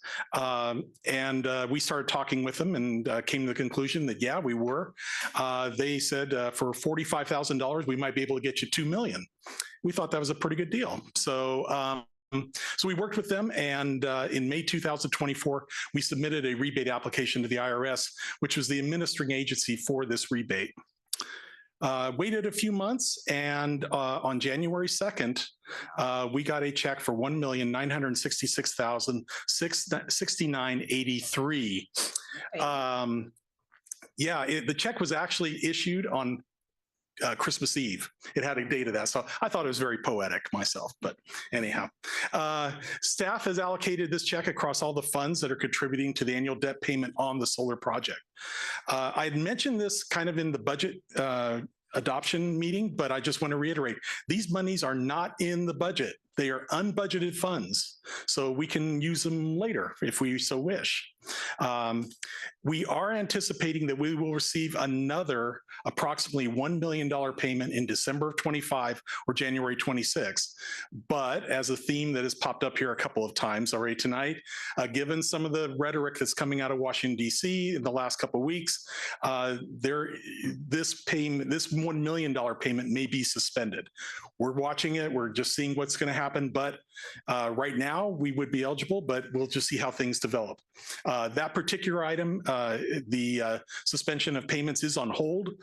There has been a couple of court injunctions to stop it, but I do know the administration was back out yesterday arguing before those courts to extend that and to give that ability. So we'll keep monitoring, but we do have the application in, and we'll see if it actually pans out. Here are the funds, and here's how the money got allocated. We've already done this allocation. And again, this is by fund.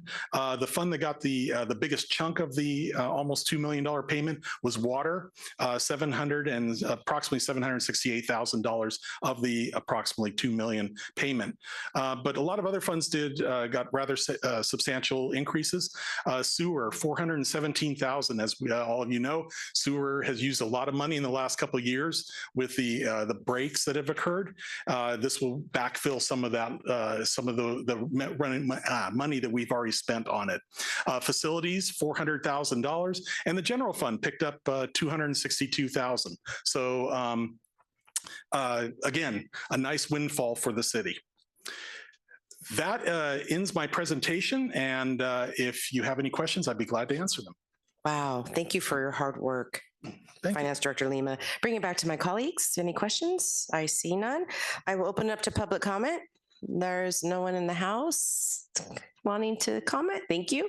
Online or on Zoom? We have none, Mayor. With that, I close public comment, and this was for informational. Thank you so much for your report, Finance Director Lima. I will continue with our council reports. For the first time, we will hear hopefully something from Council Member Zachariah. You can say no report, no pressure. It's past report, but I was very thankful to last Saturday have the opportunity to play our prayer breakfast for St. Joachim's, which is an annual event that happens. It's nice for the community to come out, and it was a great opportunity. I don't have anything upcoming, unfortunately, but I do appreciate the opportunity. Great. Thank you for your report. Councilmember Montez. Say welcome again to Councilmember Zachariah. I'm still trying to, I'm staring at the sandwich. I want to eat it, waiting for the meeting to be over. But no, I'm glad, I know up here in council, making the sausage, right? Sometimes it gets a little contentious, but I'm glad at the end of the day, we're able to talk about what is going on and come to, we're all getting along and come to an amicable decision, right? And then hopefully both teams this weekend lose the Super Bowl. That's it for me. And that's it for me. Thank you for your report. Councilwoman Mejia. Thank you, Mayor. Welcome, Councilmember Zachariah. I really appreciated the opportunity that the Madera Coalition for Community Justice offered me and being a part of the Know Your Rights meeting on January 29th. I feel like they offered a lot of helpful information to residents at the Pan Am Community Center. And I'm also looking forward to February 11th at 6 p.m. The Pan Valley Institute, as one of the persons who did a public comment today mentioned, is going to have a similar forum. This one, the focus will be on electeds and constituents having a conversation. Also, thank you very much again to the Parks Department for the ribbon cutting on Saturday for the installation of the playground. I know we've been waiting for it for a long time, but you finally did it. Thank you so much. And with that, that's all I have to report today. All right. Thank you, Councilwoman Mejia. Mayor Pro Tem Rodriguez. Thank you, Mayor Gallegos. First, I'd like to congratulate newly appointed Councilmember Rohi Zachariah. I also wanted to thank you for serving on our Planning Commission. I know that you had to exit that, but thank you so much for all that.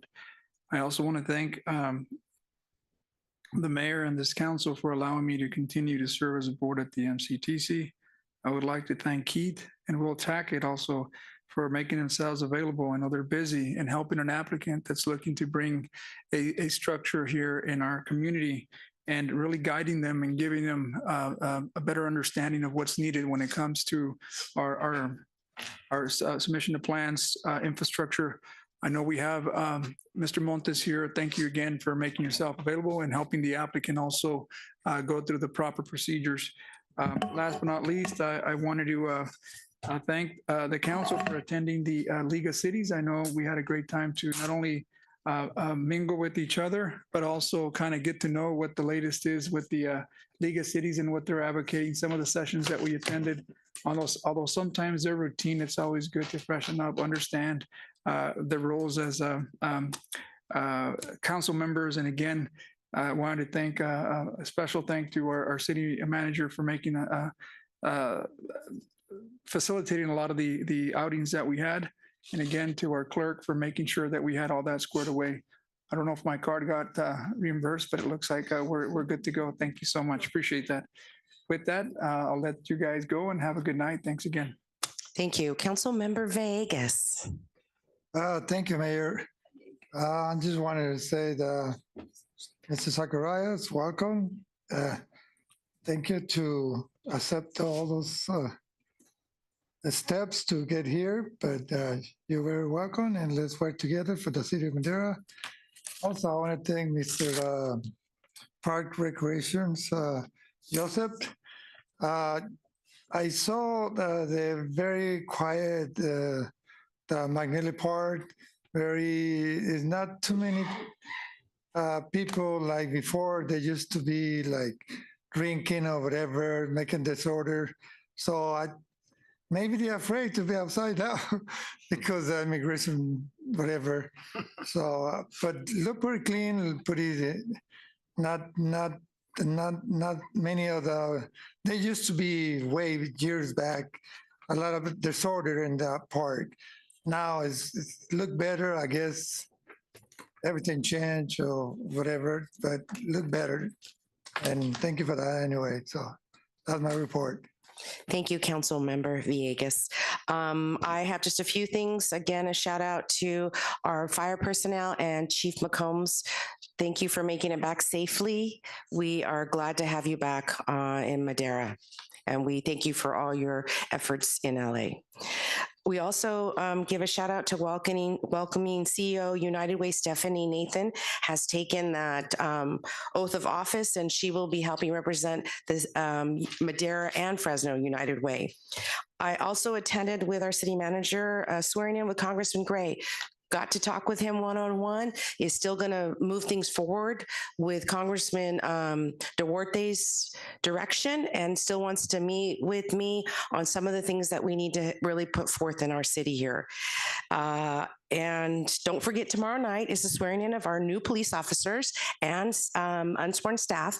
So we'll see everybody tomorrow night. And with that, I will hand it over to our city attorney to take us into closed session. Thank you, Madam Mayor. We have two items for closed session. We have item G1, Conference of Labor Negotiators pursuant to Government Code Section 54957.6. The agency designated representatives are Arnoldo Rodriguez and Wendy Silva. The employee organization is Madera Affiliated City Employees Association, Madera Police Officers Associations, Mid-Management Employee Group, and Law Enforcement and Mid-Management Employment Group. Item G2 is Conference of Labor Negotiators pursuant to Government Code Section 54957.6. The agency designated representative is Arnoldo Rodriguez. The unrepresented positions are Police Chief, Director of Parks and Recreation, Director of Parks and Community Services, City Engineer, Director of Human Resources, Director of Information Technology, Chief Building Official, Planning Manager, Director of Financial Services, Public Works Operations Director, and Director of Community Development. Thank you very much. And with that, I open up for public comment. I see none online or on Zoom. We have none, Mayor. Okay, with that, I close public comment and we will go into closed session. Thank you.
Welcome back, City Attorney.